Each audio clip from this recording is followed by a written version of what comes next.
Leo, Jay, Nate, Jeff, right. Yeah, silver and black. The crew is insane. Breaking down the madness before you can blink. Another week, wow, another storyline. But the Raider connection keeps it all in line. From Vegas lights to the East Coast grind. We talk that truth, no filter, no rewind. Four voices strong, so buckle in tight. It's time to bring the nation to life tonight. This is the Raider Connection Show, where the silver and black stories flow. Leo, J, Nate, and Jeff on go, breaking every play down blow by blow. R-N-4-L, you already know. Welcome to the Raider Connection Show. Leo with the facts, breaking down the scene. Jay brings a fire, keeping takes real mean. Nate on the road with the vibe and the view. And Jeff swings heavy when the nation needs truth. Wins or losses, we show up proud. Raising Raider Nation, loud and loud. Hit that chat, pull up, don't wait. This is family, this is connection, this is fate. Silver shields up, the energy grows. Four voices united everywhere that it goes. Every first down, every heart rate hit. Raider Nation stays locked, we don't quit. This is the Raider Connection Show, where the silver and black stories flow. Leo, J, Nate, and Jeff on go, breaking every play down blow by blow. R-N-4-L, that's how we roll. Welcome to the Raider Connection Show. So grab your drink, hit subscribe, let's ride. Raider Nation strong, we never divide. From kickoff to the final echo, you're tuned into the Raider Connection Show. Hey!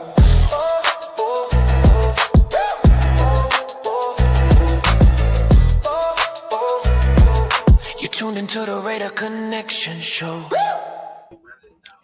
Yo, what up? What up? Were we just in Groundhog Day? Like, did it stop, and then start again, or am I tripping? Yeah, I forgot to hit the live button. Oh, okay. I was like, what the fuck? I usually have it already ready to go. I was about to call my VA counselor, like, it's happening again, bro. Like, help. Oh man, thank goodness. Oh, that's funny. Salute everyone.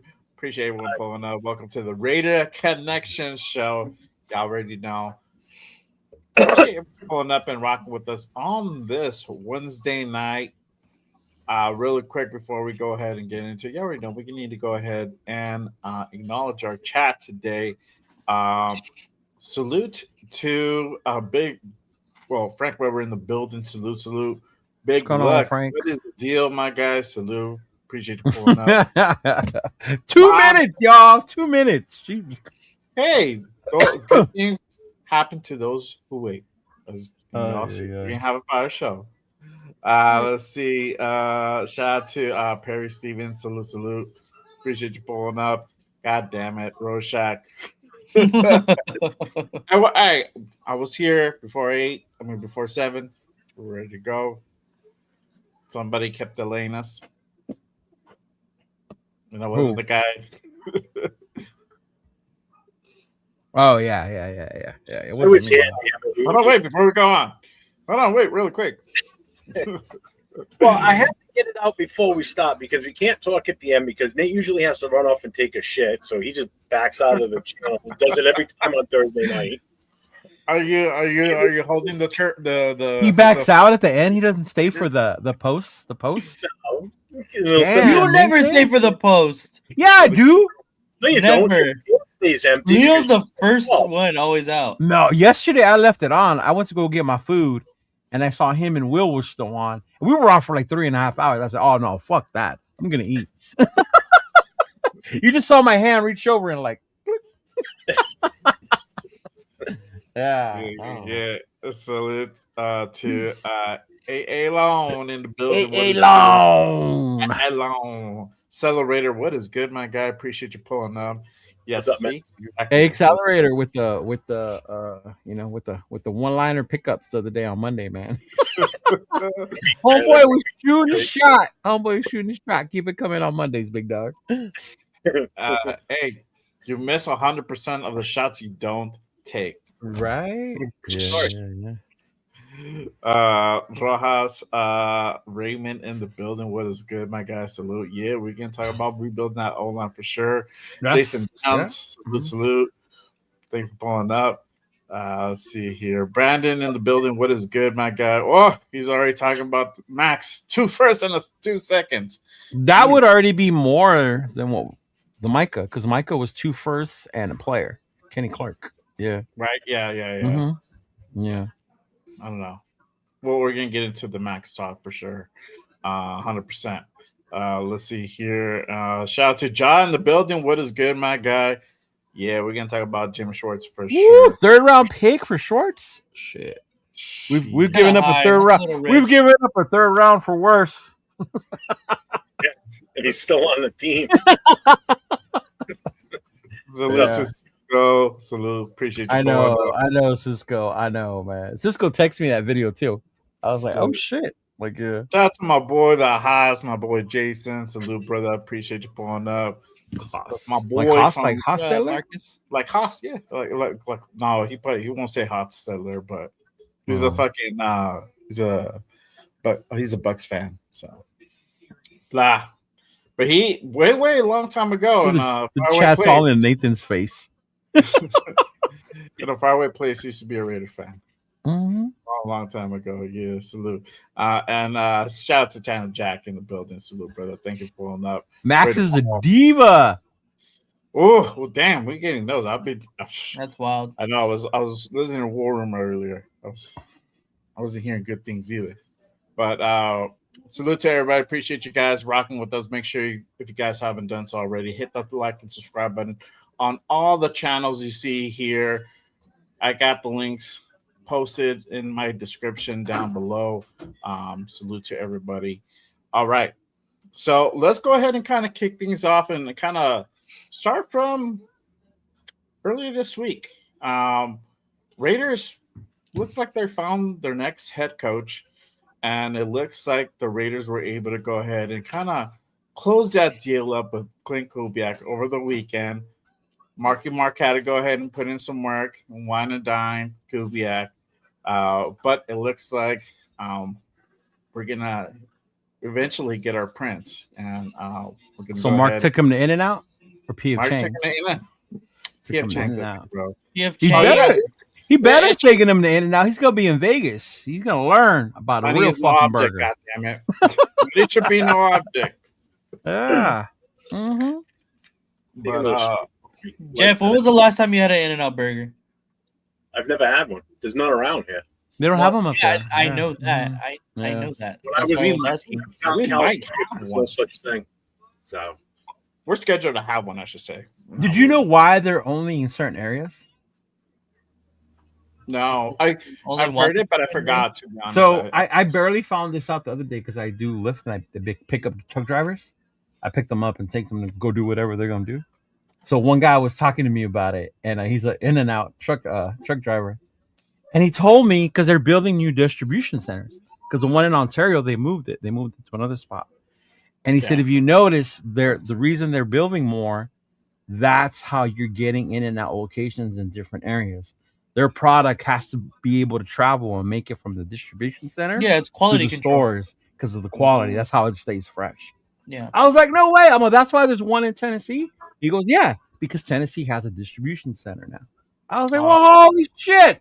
Like, why don't you just make more distribution? That's how Nevada got it, because the distribution center, the one in Ontario. So that one's close enough for them to get the freshness over there. And I was like, well, goddamn, bro. Yeah. Mm-hmm. So it's like they're supposed to be like 6 hours away from like a. It's like a certain amount of mileage. You told me the mileage, but I can't remember. Oh, the mileage. Okay. Mm-hmm. All right. Yeah, okay. but it's for that reason, for quality control. So it's fresh. Yeah. Mm-hmm. Salute to James in the building. Salute. But yeah, Raiders looks like they closed up that deal with Kubiak. What do you guys think? How do you guys feel that we got a lot of reassurances?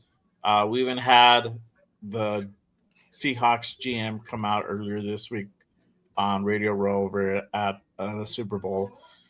Kind of let us slip that Kubiak was going to go ahead and come over to Las Vegas.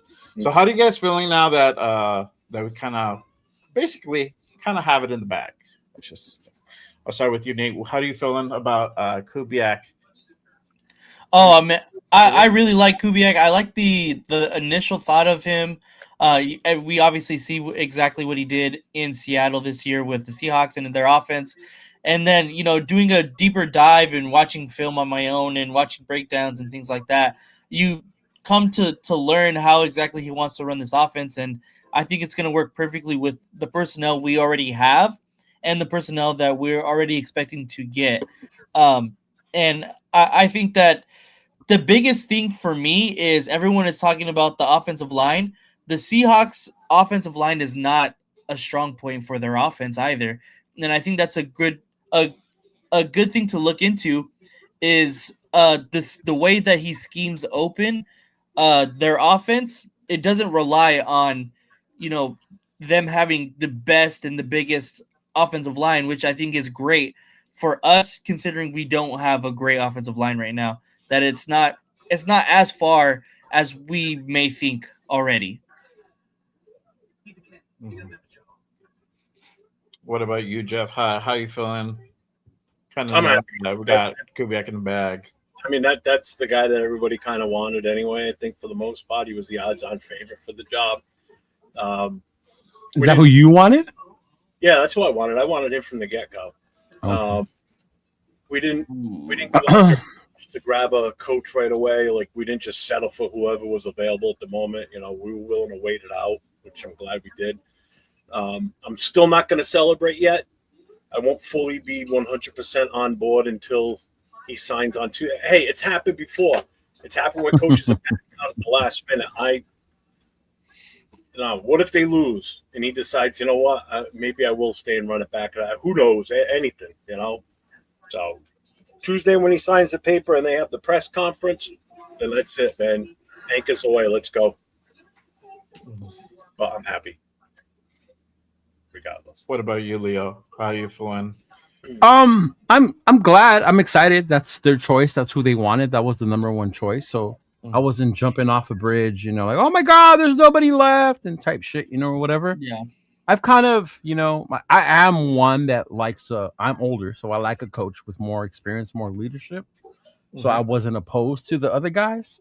But, with Kubiak, I was excited once I found out we were going to get him or going to go after him. I looked more into their offense.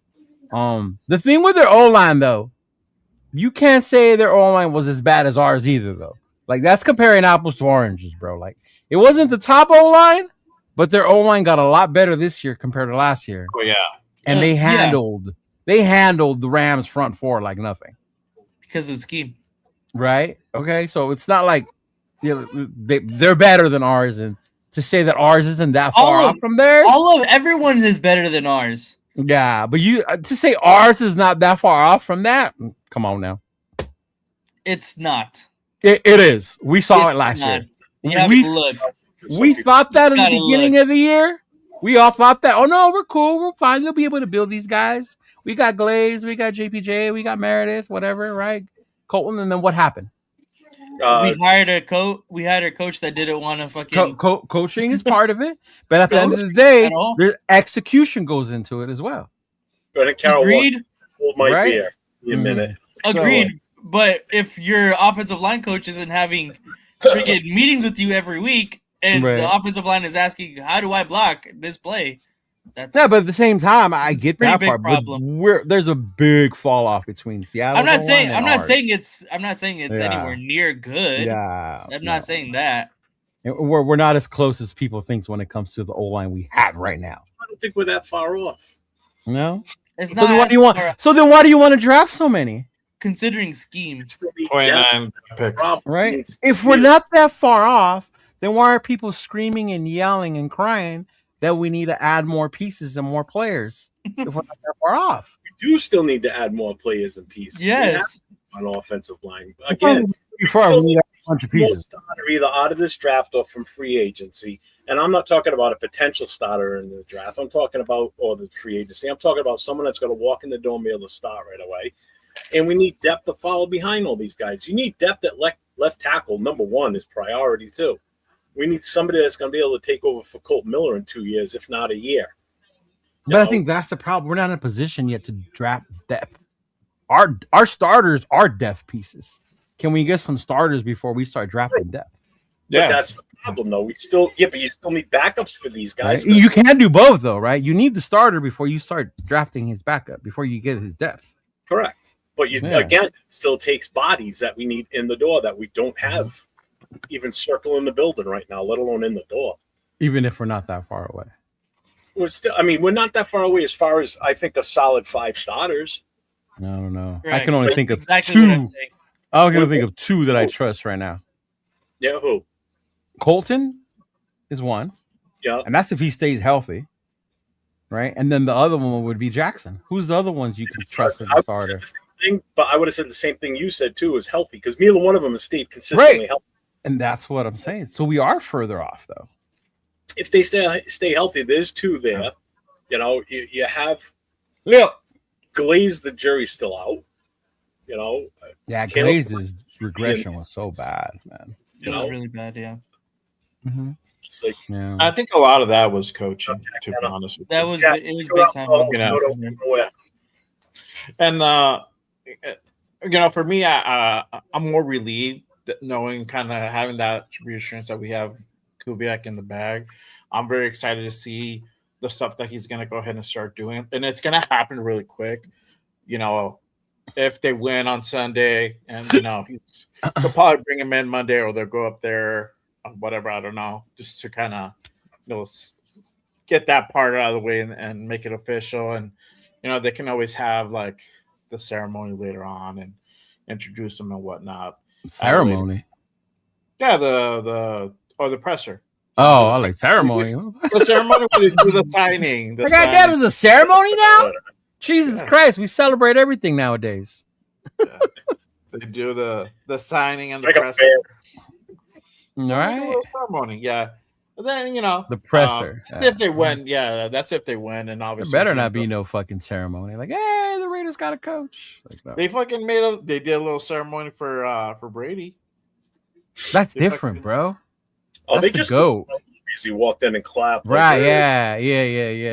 Mm-hmm. Yeah, Well, everybody made sure they were out there. And like, I mean, if I worked there and I found out TB12 was showing up that first day, I would have been over there too. Like, fuck yeah, you would be clapping too. hell yeah, I would have been like, I know Jeff would have been like that. Jeff would have been like, fuck that dude. Fuck that dude. I would have been running down the stairs, full fist like this, running at him. Get out of my building! You Superman punch him out the door. Right? Oh man. Oh yeah, but I'm excited to see what Kubiak starts bringing in as far as staff, and and to Nate's point, there might be an answer to that question as far as bring in somebody to go ahead and help with that offensive line. I hope it's the Seattle O-line coach, man. Bennett? Yeah. No. I'll tell you who, Jeff Stoutland, and he's the offensive line coach for the Eagles. And I seen that today. It's a good one. yeah, Mhm. let me kind of put that up real quick. And he put up this tweet earlier today. Because that's how people speak nowadays in tweets. Tweets. He let Philly know, hey, I've decided my time in coaching with the Eagles has come to an end. When I arrived in 2013, I did not know what I was signing up for. I quickly learned what the city demands, but more importantly, what it gives back. Past 13 years have been a great privilege of my coaching career. I just didn't want to work here. I became one of you, stout out. So he's actually leaving Philly, so he won't be back. But to me, it doesn't say, hey, I'm done coaching. It sounds to me like he's just done working there. To be Does honest, he have a connection with Kubiak somehow? I don't think he has a connection with Kubiak directly. I don't want to say that he does and he doesn't. But it would be His dad might know him through his dad yeah. Mhm. through the grapevine. Yeah. So and we But know there's no that. direct connection. Yeah. But this would be a pretty good. I mean, we've seen what Philly is now and what they've been for the last couple of years. So Yeah, but those are some big boys though. They're yeah. And then one thing that we definitely need help on is that zone blocking. Anytime that we try to go ahead and implement zone blocking, for whatever reason, our guys just don't get it. So I don't know if it's a coaching thing, it could be a personnel thing, but if you bring in a guy like It's him, both, because you draft guys that aren't zone blocking scheme guys, right? And you try to make them that, and then the other part is the coaching. The ones you do, you don't know how to coach them up. Yeah. yeah. So yeah, we'll see what happens with that. Really quick before I go continue on, shout out to Klint Kubiak with the $2 super. I'm backing out. Man, he still has that extra K in there. You got to take that extra K out One of there. too Clint. many. That's one too many Ks, big dog. Hey, were you partying with Jake Glazer, bro? Jake Glazer. Gru didn't look more drunk than Jay. Jay was chilling. Yeah. Oh no, he was like slurring and stumbling over his words. So That's how Jay is now. You haven't noticed that? It's health. oh, I don't know. Mm. I like Jay. Why is he I like becoming Jay. Leo? Yeah. Propaganda. What? I am not the one who does the max propaganda. You know that I love that motherfucker. So if I start any propaganda, it is not towards Maximilian. Okay? You put him on a milk carton this year To motivate him. multiple times. Hey, in Leo's defense, it did work. He had like a really good game the next game. Thank you. Like that Sunday, I'm like, fuck, that's Right? Yeah. I did the same thing with Jency. He had a hell of a game against the Bears. See? Mhm. We're just gonna have that template just ready for the next guy. Yeah, man. But since Clint's coming, obviously the question is going to be asked: what kind of expectations should there be for Clint in this first year, in year one, right? And I always say this as a fan base, we're so impatient. So we finally got the young head coach, the young innovative head coach, and most likely he's going to be here for the next 3-4 years, or not longer. We're hoping. Yeah. We'll know pretty soon. We'll know next week. But No, not that. It's the way we are as a nation. If he loses 4 games in a row, we're gonna lose our shit and want him out of here. oh yeah. That's why we're so impatient. We're so impatient. So what kind of expectations should there really be for Clint in this first year? I'll start with Jeff because he has that sign up. Yeah. Genty, what? 2,000 yards. 2K with 2,000 yards? Like all purpose? Dude, I think we're going to be a run first team. I'm telling you. He's going to have all purpose yardage like you haven't seen in a long time with our roster, with our team. He's going to be run first, pass second. That's my take. That's what I think we're going to have. Especially if we don't get damn wide receivers. But what kind of expectations should there be for Clint on his first year? I think it's going to be expectation is he's going to have to beef up that offensive line and he needs to get the best out of what he can get out of Genty. Not saying that we didn't get the best out of Genty last year. We got the best out of Genty based on what we had surrounding him for talent. And I think with the right mix on offensive line, fixing that shit, and then just keep feeding that son of a bitch the ball. Use your best weapon, your second best weapon besides Brock. Between the two of them, those two have to be beasts this year. But there's a lot to fix. That's the downside. He's got a hell of a job ahead of him with this team. This ain't going to be just walking in and just taking over a team and we're Super Bowl bound. Yay. No, there's a lot to do with this team. Yes. So that means we got to stop writing the Super Bowl song already? No? Yeah. Not writing? Yeah. Oh, damn We it. could off on that for at least. What about you, Leo? What do you think? What kind of expectations should there be for Clint? I want to see a motivated team out there. I don't want to see the shit we saw last year where there were days where we were like, fuck, man, did they even show up today? They didn't make the flight, Or they're still on the strip partying in Las Vegas, or some of them are still at the Bunny Ranch type shit. Like, I want to see the team show up, play hard, improvements from the young guys, even the older guys. See like a motivation type thing. I'm not expecting playoffs wins. We won 3 games this year, man. If we win 5, maybe 6 games, and we don't get blown out as much as we did this past season, then those are the types of things I'm seeing him do. He's a new coach. In my mind, I know he's a new coach. Yes, he was an offensive coordinator. He got Seattle. Like, oh my God, Seattle turned transition in 1 year. Look at what they did. Like, Seattle's also built differently. They're built a lot differently. They're ran differently. They have a really good fucking defense. But yeah, it's just those expectations to me to see how he handles it. My next thing for him is who's he gonna choose as our defensive coordinator. All these connections that he has with his dad and all that, I want to see the staff you're going to build. Because this is the reason why they were telling us you were a good fit, because of the connections he has with him and his dad. So if he can build a really good staff, that would be the next step. But yeah, it's just improvement. The shit last year to me was so embarrassing. It felt so defeating, more than the 10-game losing streak did the year before. Like it just felt so much worse to me this past season with Peter Carroll. Mm-hmm. Yeah. What about you, Nate? To me, I think I'm right with you, Jay, that we have to be patient. I think it's going to be.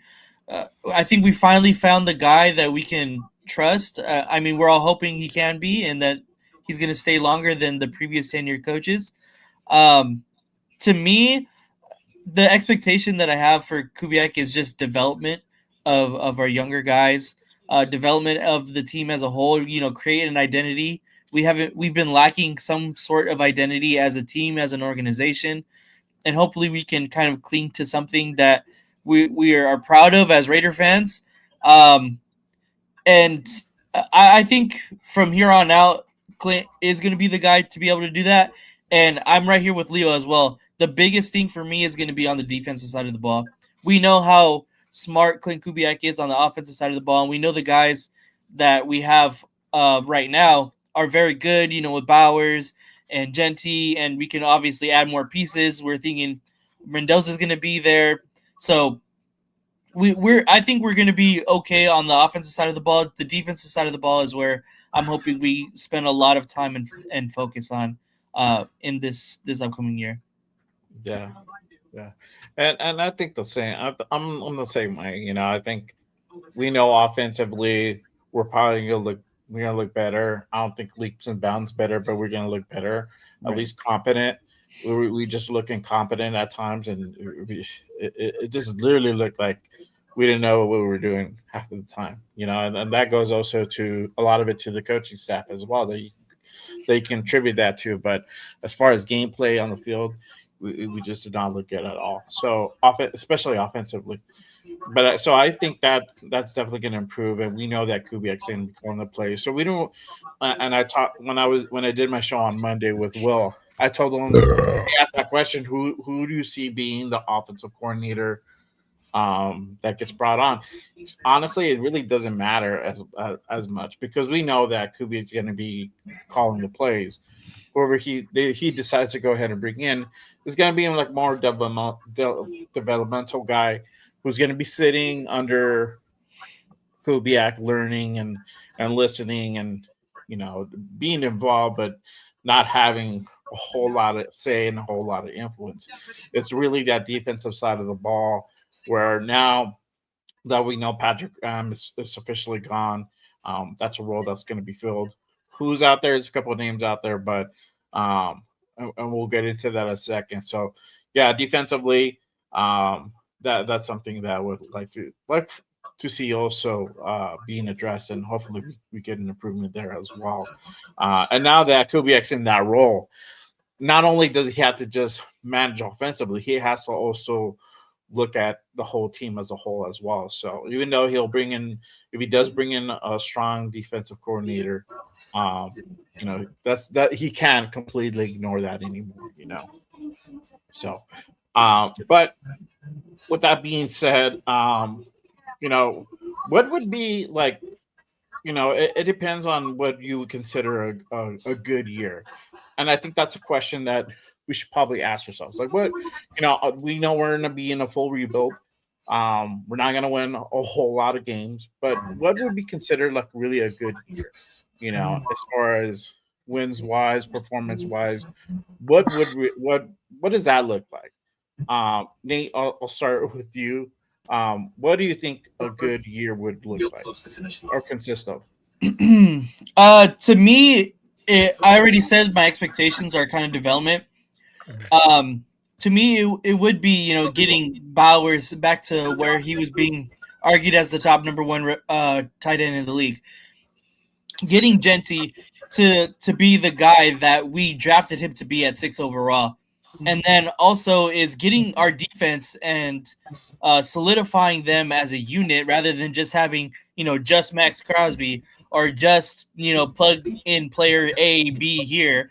So that to me would be a successful season. As far as wins and losses, it's hard to say because obviously we don't know which teams exactly are going to be good, which ones are going to be bad. But I think for sure you have to get more wins than this year, for sure. That risk right off the bat, get more than 3 wins. I don't think could I categorize that as successful, getting 4, but I think it would be a trend in the right direction. Definitely. So to me, it's more about the development of the team as a whole rather than, really wins and losses. What's up, Chris? Wake up, Cheeto, he said. I am awake. Not even looking at the computer. Hey, Gunsmoke, is that legit? Is that what's really happening right now in Bakersfield? What? There's a part of the town called. And a guy with a flamethrower? I don't know about that. Wow. I don't know. Can I just want to reiterate back to and this kind of ties in with the whole what's considered a good year. I don't really think wins or losses matter, to be honest with you. Season one with all this. Anybody that's got Netflix, go look for the documentary on the 1980 hockey team. Oh, not the movie, but the actual documentary on what these guys went through with Herb Brooks as their coach and the way that he treated them. And by the way, well, that's just it. By the way he treated them, it made them. Now you got to remember, these guys majority came from Minnesota. They played for the same team that Ross Brooks was the college coach for. Okay, so a lot of them came from his program already, but then a bunch came from Boston College, and they fucking hated each other. The Minnesota guys and the Boston guys hated each other. Literally, there was just a visceral hate. But the way the coach treated these guys, he treated them so miserable, all of them, that they were forced What up, 805? to come together as a group and to gel that way, and they became best of I'll friends. see if I can. The coach was still treating them like they were not friends. Like he didn't want to be friends with them. He didn't want to get to know them any better. He still, to the day he died, didn't know a lot of the intricacies on some of these guys. Didn't know like their family history. None of them. So, and what did they do? They gelled together as a team, and they became successful. And that's kind of almost the same thing that has to happen here. The coach can't come in and be their friend. He's got to come in and treat them just like they are. They're players on a team, and that's all you need to know. You don't need to be their best friend. You don't need to follow them on Twitter and all that other crap. Come in, be the guy that's in charge, put the foot down, and that's something we haven't had where you've got an authoritative figure. But the problem's going to be is his age, being so close to the age of some of these players that they may not treat him that way. But I still think that you need to have that authoritarian figure inside that building. Someone has to be the overall. When did when did Miracle happen? 1980. 1980. It's still Exactly. Same thing that went through my head, Nathan. It's just I understand, and I grew up with coaches that are like that, and I respect that for sure. But it's just not how shit goes in the NFL anymore. Like it's really not nowadays. That's why. Because what? I can agree with that. Like everybody's all buddy buddy. I would like to see rivalries be real. I don't think Harbaugh's buddy buddy with people. No, but he's also an older coach, an older thoughted head coach. But he has to be percent like that. But if he takes some sort of that attitude, that would help too. You know, he's got to be all business. Yeah. He can't be like Pete Carroll out there rolling around on the field with these guys and like, hey, giving him noogies and shit like that. This is the thing with Kubiak. I think one of the things that people were saying against him is the personality thing, right? That he's not a very vocal guy. He's not a very like outward guy. He's kind of introverted. Doesn't say a whole lot, and so I don't think you'll have that necessarily. And shout out to Rundown. He had this great show the other day where he really kind of deep dive on Kubiak's resume. He played a clip where I forgot where Kubiak was, and I think was like one of his early coaching jobs, and he was just more of that motivating guy. He was there. He said the things that he needed to say to get his guys going. But he wasn't. It was not like a PE or like an AP type of situation where you're just like buddy. It's like we're gonna go ahead and get to work and coaching some of these guys up. So I don't think we'll have that. I think we'll have like kind of the middle type of scenario with Klint. But obviously I don't know. We haven't heard like a whole lot from him, and even this week they kind of been asking about us. As far as like him coming over and taking this job, and he was just like, I'm not going to talk about that. This is, I have my game plan. I'm focused on this week and our game on Sunday, and that's it. He didn't even want to like even entertain the notion of like talking about like him taking this job. He's just like super dialed into the game on Sunday for him. And I think a good person that he could model his coaching, maybe not philosophy, but attitude is, and I hate giving this fucking organization props, but is obviously Sean McVay. He's going to come into a similar situation where he's a younger guy. Obviously, Sean McVay is the youngest head coach in NFL history, Right. but he's a young guy, but you can use that to your advantage, but still have that authoritative figure.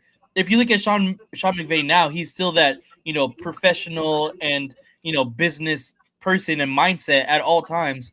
And I can completely see that being that Kubiak kind of mindset, just from when I've heard him talk in pressers in Seattle. So I think that would be a good person to kind of try and emulate. Obviously, arguably the best head coach in the NFL is a good person, no matter who it is, to try and emulate your philosophy after. But I think just the situation wise, it would be a good a person to kind of take after. Yeah. What about you, Leo?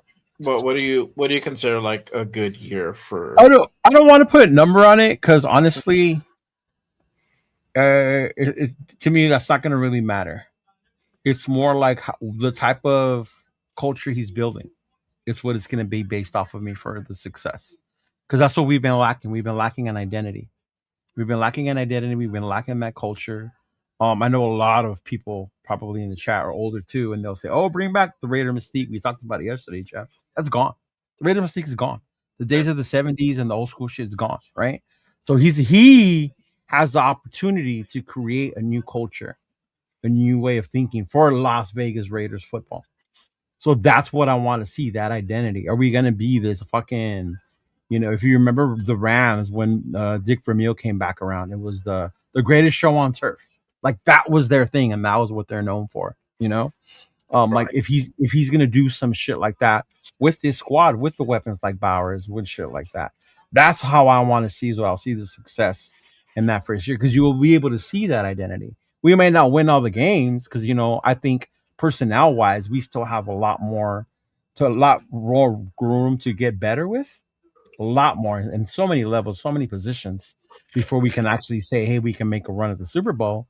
But at the same time, like I can see you developing that culture and building that in your first year, here. And to him speaking, I don't know if you guys know who John McClain is. He's an older sports writer. He often pops up on Q's sports radio talk. Mm-hmm. Yeah, he often pops up on there. So he actually talked about Kubiak when people question his ability to talk and to lead and shit like that. And he talked about that. He says he's known him for a long time. He's known the dad. And he says he's a much greater motivator and speaker than people realize. You just don't see it because he does it in the building within his organization. You just don't see it. Like, you're not going to see him out there come on the podium, like kind of like we do with AP, like how we like that shit, right? He was just out there. And then with Peter, it was the opposite. He was just like, oh no, we're good. Everything's good. You know, so he says that Kubiak has that because of the way he was groomed.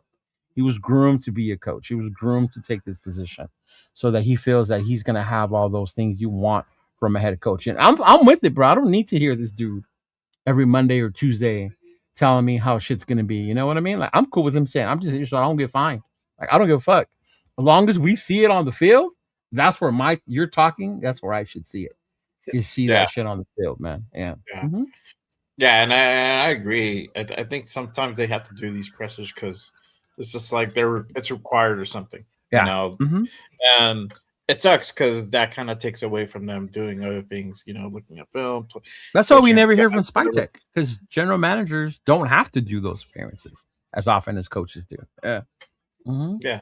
So, you know, what I consider a good year, honestly, I'll probably just go back to the eye test and just us looking better, like just being and performing like a better football team. You know, I think the wins are just going to come as far as us having more wins that we did this previous season.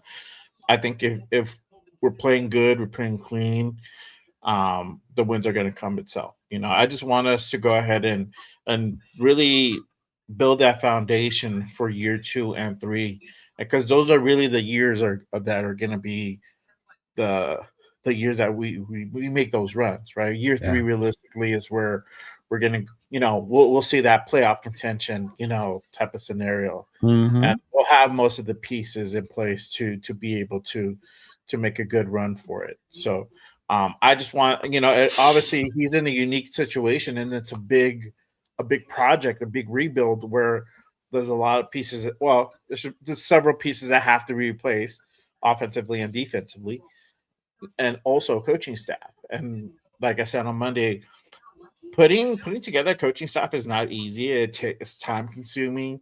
It takes away focus from what they can be scouting as far as in free agency and the draft. That no matter what, that takes time away from focus on that. Year 2, you know, they might have to replace a coach or two, you know, whoever they decide to dismiss. So now you're having to go ahead and not spend time really building out a big old staff. You might be having to replace maybe 1 or 2 positions of that, and that's where you can really go ahead and focus on and dial in on guys that you potentially want to go ahead and go after. So really, it takes us this year 1 to lay the foundation, and I just want us to go ahead and see that.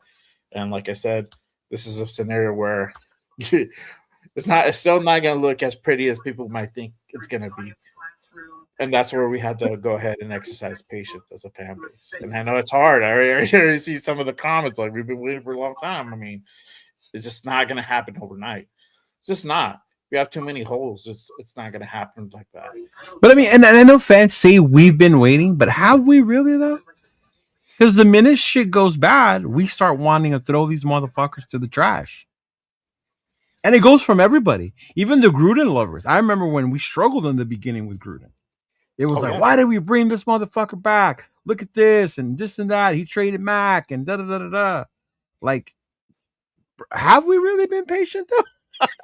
I know. I get we've been waiting, but I think if we really are buying into the rebuild, you really do have to be patient. Rebuild doesn't have. Look at the Lions. They did it. Look at the Bears. They did it. Like, bruh. They struggled for years too before they made it. Tell me the last time the Lions won a Super Bowl. Never been. They struggled that first year when they got Caleb Williams. They just not look good. No, and even before that, the Bears, you know, they had their issues with their coaches too. Yeah. So, you know it's coming. If he has a shitty year this year, there's going to be a group of fans out there that are going to be like, "Wow, we need to fire." You know, it's going to happen. Oh, it is. That's what we do. You can't be expecting him to be 500. You know, I'm waiting for the first game when Mendoza throws an interception. You know, I'm gonna throw him in the trash. Oh, I'm gonna be all over it. I'm gonna be all over it. Nathan's You gonna know? come with the We could be winning by 5 touchdowns, but the minute he throws that one pick, fucking told y'all he was the wrong I guy. told you guys. I fucking told you. I thought he was perfect. He's perfect, Right? goddamn it. Oh my god. Oh, He had I the mean, robber there. Did you not I see mean, him? They were playing and I get it. robber. We all do it. We all go through it. Yeah. No, Nate always fucks with me about Genty. I always fuck with him about Besh. Like, yeah. Yeah, I think the other thing that's going to be tough to even try and put a number on this is if Max isn't here. You know, so there's one less. Ooh, I think that makes it harder too. Yeah. Yeah, there's one less. There's one less threat on the defense. Okay. Oh. And then it also depends on what we do with the rest of the draft and free agency too. So I Yeah. mean, I really am not looking forward to giving any predictions on a record this year because I am not expecting more than 3 wins, to be honest with you. And I'll be fine with that as long as we show progression. Like we're moving the ball. You know, we've got an offense that's doing things. You know, you're getting the best you can out of Genty because you're finally blocking for him and making openings.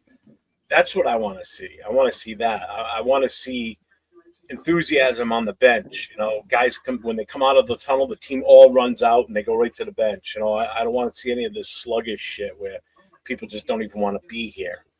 You know, so yeah. And you know, I wanted to ask this question: is like, what's next for the Raiders after they sign Kubiak? Because I mean, Coaching staff.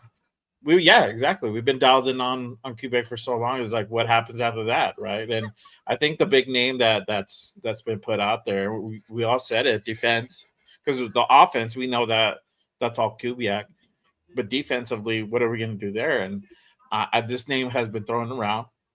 Jim Schwartz, and if you guys don't know what's going on in the world outside of the Raiders, Jim Schwartz, obviously you guys know Todd Monken got named the head coach for the Browns. Hence, Jim Schwartz got passed over, and I think this was the second time that he gets passed over. And he was not happy about it. He made a kind of a public peace out at their headquarters and said goodbye to everybody and says, I ain't coming back. Right. And so Jim Schwartz is pretty disgruntled at the moment with the Browns, right? We'll see what the future lies. But we know right now that this was put out by Albert Breer earlier this week. He says, read Jim Schwartz in here. We mentioned Vegas as a potential landing spot for the Browns defensive coordinator. If he does get out of his deal, Philly would be, or at least was, another if Vic Fangio were to retire. Cleveland's been firm on holding on to his contract. So that's the rub. Jim Schwartz is currently still under contract by the Browns. Mm-hmm. They would have to go ahead and essentially release him out of his contract, which I think he's already made it public that he already told the Browns he wants to be released from his contract. Or a team would have to go in and either buy out his contract or we would have to be some type of trade. Right. So what does everybody think? Should the Raiders try to pursue Jim Schwartz?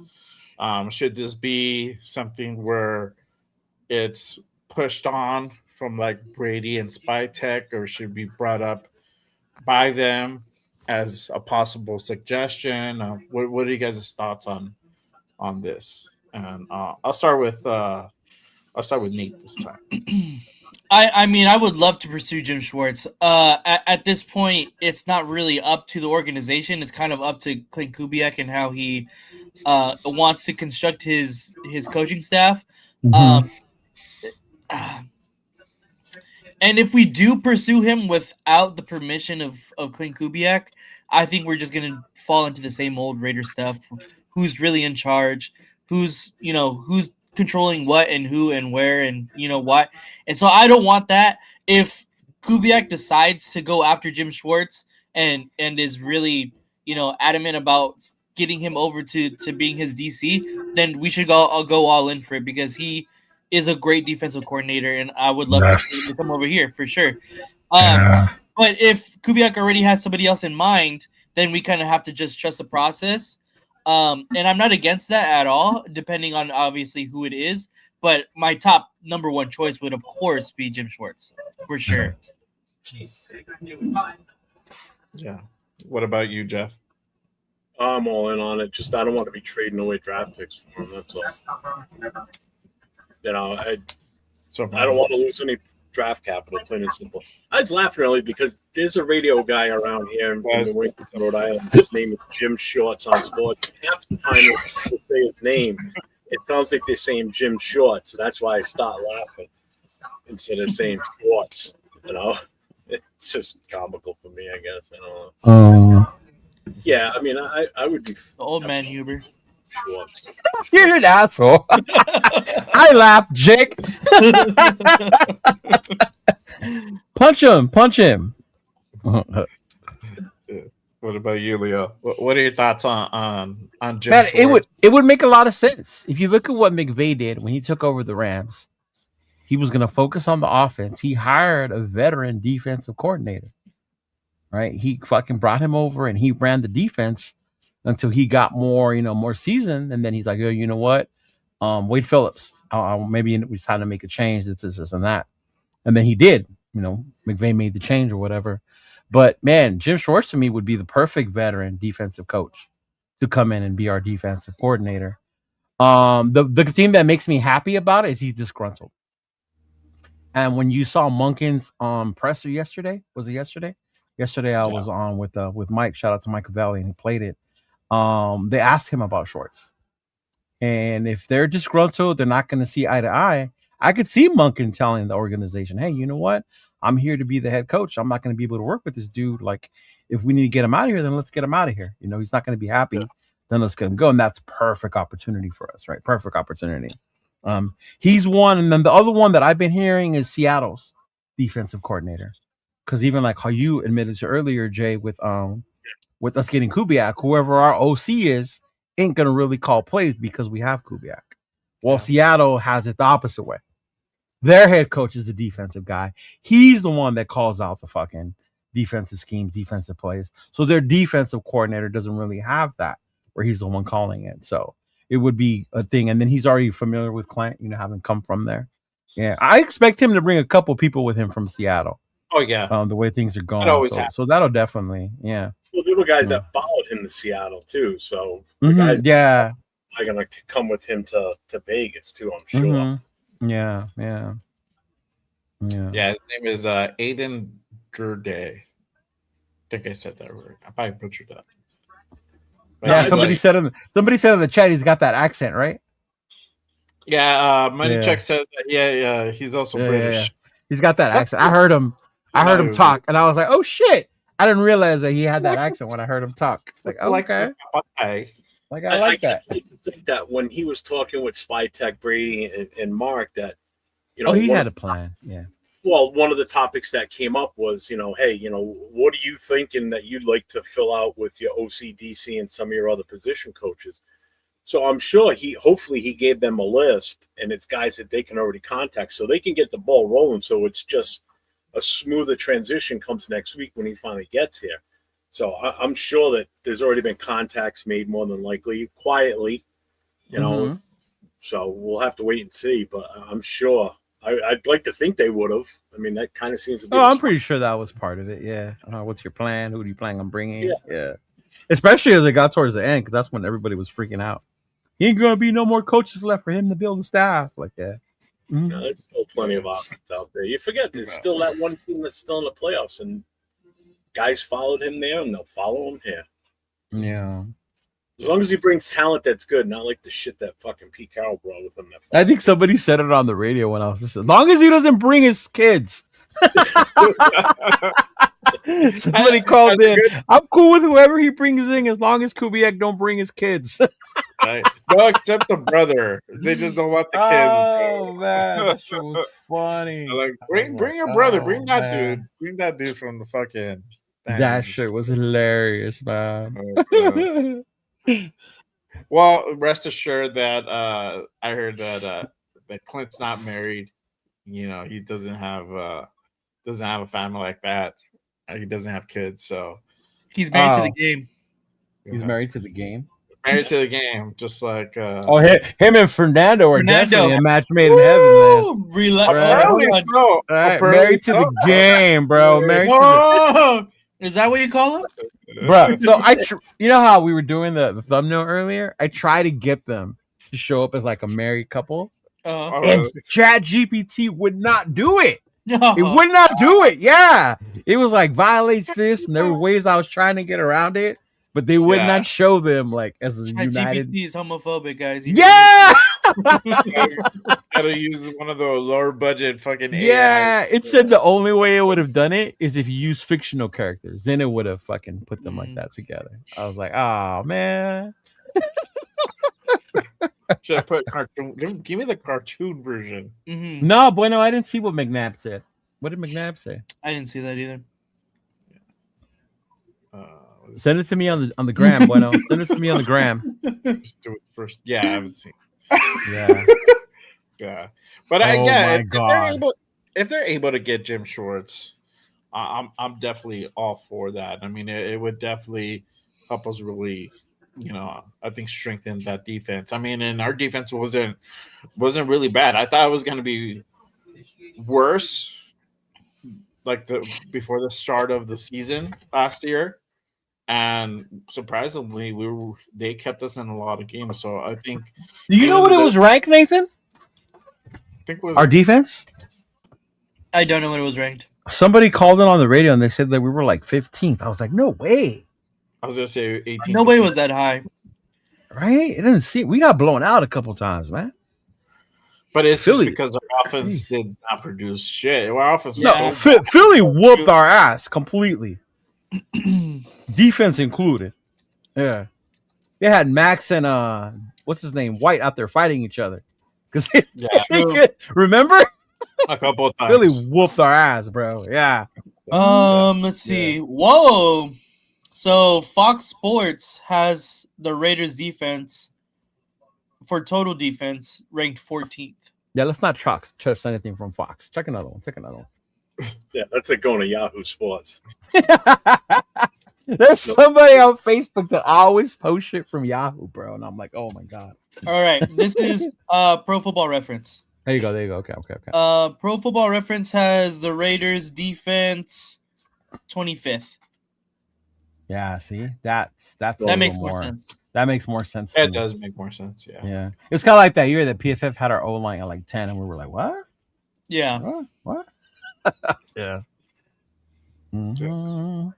Yeah, but I mean, Jim Schwartz would bring that. I mean, but I think this is a thing where Kubiak really has to make that decision. I've been saying it since the beginning of the offseason is whoever they bring in as head coach, they should let that person build out their coaching staff and bring in the guys that they want and let them figure that part out. And if it doesn't work out, obviously you have the next year where you can part ways if you need to, but it's no more. We can't keep switching coordinators like that fast either.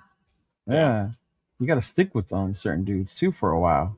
If you lose them because you're doing good, like I get that, but if we keep firing them because they suck, like that's not a good thing either. Look at how many defensive coordinators or different fucking coaches Max has been through. Yeah. Did you guys bring up Dixon's comment? Because I'm a big no on that one. I just saw your I don't have social media, my bag on. Oh my God. Shout out to Dixon. He said if the Packers fire Bisaccia, which my God, no. Back for you couldn't do that to Kubiak. Raider fans hold Bisaccia on a pedestal, man. Like if you would have stayed, we would have been in the Super Bowl the following year. Like, yeah, like no. Reason because their special teams are not good. Why do you want to bring a guy fired because his unit that he runs sucks? No. And I agree with Leo too for that other reason. Yeah. I mean, I put the McNabb thing in the chat if you want to play it. Yeah, I can play it. I already have it up. Hold on 1 second. Let me switch over to this one. Oh my God, my dad sent me a Mitchell Renz fucking post on Instagram. Oh, for the love of God. This is McNabb talking Jeff, you're gonna like this. on Mendoza. There you go. Jeff's gonna love ongoing this. number one pick, mainly because he was the best player in college football, won the national championship. Everything that he was able to accomplish at Indiana was remarkable. But when I look at the makeup of the Raiders, I think they should go and trade down to get more picks. Because when I look at this team, they need offensive line help. They need a pass rusher. They need a playmaking secondary member if it's a corner or a second or a safety. They need a number one receiver. He's the ongoing number one pick, mainly because he was the best player in college football, won the national championship. Everything that he was able to accomplish at Indiana was remarkable. But when I look at the makeup of the Raiders, I think they should go and trade down to get more picks. Because This when is I thing look repeating already. Yeah. Yeah. So that was Donovan McNabb at Radio Row. Over at what's he know? He's a washed up QB or this and that. He's this. I would take his word over. He was terrible in Washington. Wait. No. My favorite one is, what did he do? He didn't win the Super Bowl. He didn't win it. No, he didn't win it. That's always my favorite argument. What did he do? Like, really? I don't think he looks rough. I think I knew exactly who it was right away, but just by looking at him. Yeah, no, I recognize him right away. Still looks the same. But yeah, thanks for that, Bueno. Appreciate it, dog. Appreciate it. Yeah. To you, brother. Thank you. He does not look like Jamarcus Russell, bro. Have you seen Jamarcus Russell lately? He does not look like Jamarcus Russell. Jamarcus Russell. Yeah. That's funny, dude. He said he can't have social media. There's so many of my Raider brothers out there, man. You know, huge prayers and shout out to you. Because some of you are in some toxic ass relationships and you cannot have social media. I feel it, guys. I feel it. I can only watch YouTube. Yeah. That's what they tell me. I can only see you on YouTube. Yeah. I haven't heard that excuse because I don't want to pry. But okay, what? That's kind of weird. No, they legit told me when they want something like, it's fucking hilarious, right? I knew he was going to comment on it. That's right, but neither are fans. Fans aren't more credible. Exactly. Right. That's a former NFL quarterback. Yeah. At the end of the day, but Derek Carr says it, and it's fucking law. Right? Come on, man. Well, I mean, in all honesty, Steve Harvey. He looks more like Steve Harvey. He does. A little bit. Going by this statement, then if that's the case, player analysis are not always the best, then obviously neither is Tom Brady's then either because he's a former player and you're taking analysis for him on Mendoza and then the other player like that highly rates him and all that. Don't burst Jaws bubble, man. He loves him some Tom Brady. You just wanted a reason to bag on Tom Brady, didn't you? He did. Like I can say John Lynch isn't the best player analysis, right? Right. Oh God, John Lynch. Woo, come on. Yeah. Now. Okay, guys. He actually didn't he help Elway when Elway was fucking up, and then John Lynch was in Denver for a while before he left, right? Yeah. So John Lynch actually helped Elway. Like, hey, bro, you're fucking up. I'll tell you who was bad at it too was Matt Millen. He was horrible. Matt Millen was horrible, bro. I felt bad for Matt, bro, because I liked him as a player. But I was like, fuck, Matt, you gotta let that one go, Matt. Yeah. Josh said he just sent you something. I think it was somebody else's comments, right? Yeah, it's Cam's. So Cam Ward or Cam Newton? No, Cam Newton. My bad. Cam Newton. I gotta see this one. Yeah, Cam Newton had his takes on Fernando Mendoza. So good. I gotta see Cam. Cam is something else. Out. That the obvious pick here. But what should bring any Raiders fan, to have the belief in that is that he possesses everything that you want to see in your quarterback. Yeah. Calm, cool, collective, and also has great leadership abilities that the Raiders need. Yeah. And the patience of being a former number one pick also to the fans it's going to require an amount of grace. Fernando Mendoza is probably you know, So that was Cam Newton and his take on What does he know? He didn't win a fucking Super Bowl. He fucking. What does he know? He looked at the ball getting fucking strip sacked. He didn't jump on it. You could have won it, Cam. Oh man. Style with Oh hats. man. I love me some Cam Newton, man. I love me some I'll take Cam his Newton. advice on scarves and hats and all that, but yeah. No, you know what? I like what he said though about being a number one overall pick because he knows what that's like. Yeah. And basically he was telling the nation you gotta have patience, y'all. All right. Even if we think he's the Messiah, like he ain't gonna come walk on water the first year. Yeah. No. Mhm. Oh, well, Even if you're Cam Newton coming out looking like Superman. He's a man. He's a Right. man of God. Yeah. Just walk on water. Remember that. Yeah, He's, bro. True. you know, it's God, myself, then football. So that's Mendoza. He's 1, 2, 3. You know, so remember that. Yeah, until they take him to the Bunny Ranch for the first time. Oh, yeah. Vegas is gonna ruin that kid. We're gonna take him to the Midnight Rose. Mhm. There you go. There you go. We're gonna start him off slow. Let him get a little shout- massage from Mama San. Shout out to Josh. I appreciate you, for that. Joff, sending us the videos, man. Always coming in clutch. Yeah. Yeah, I love it.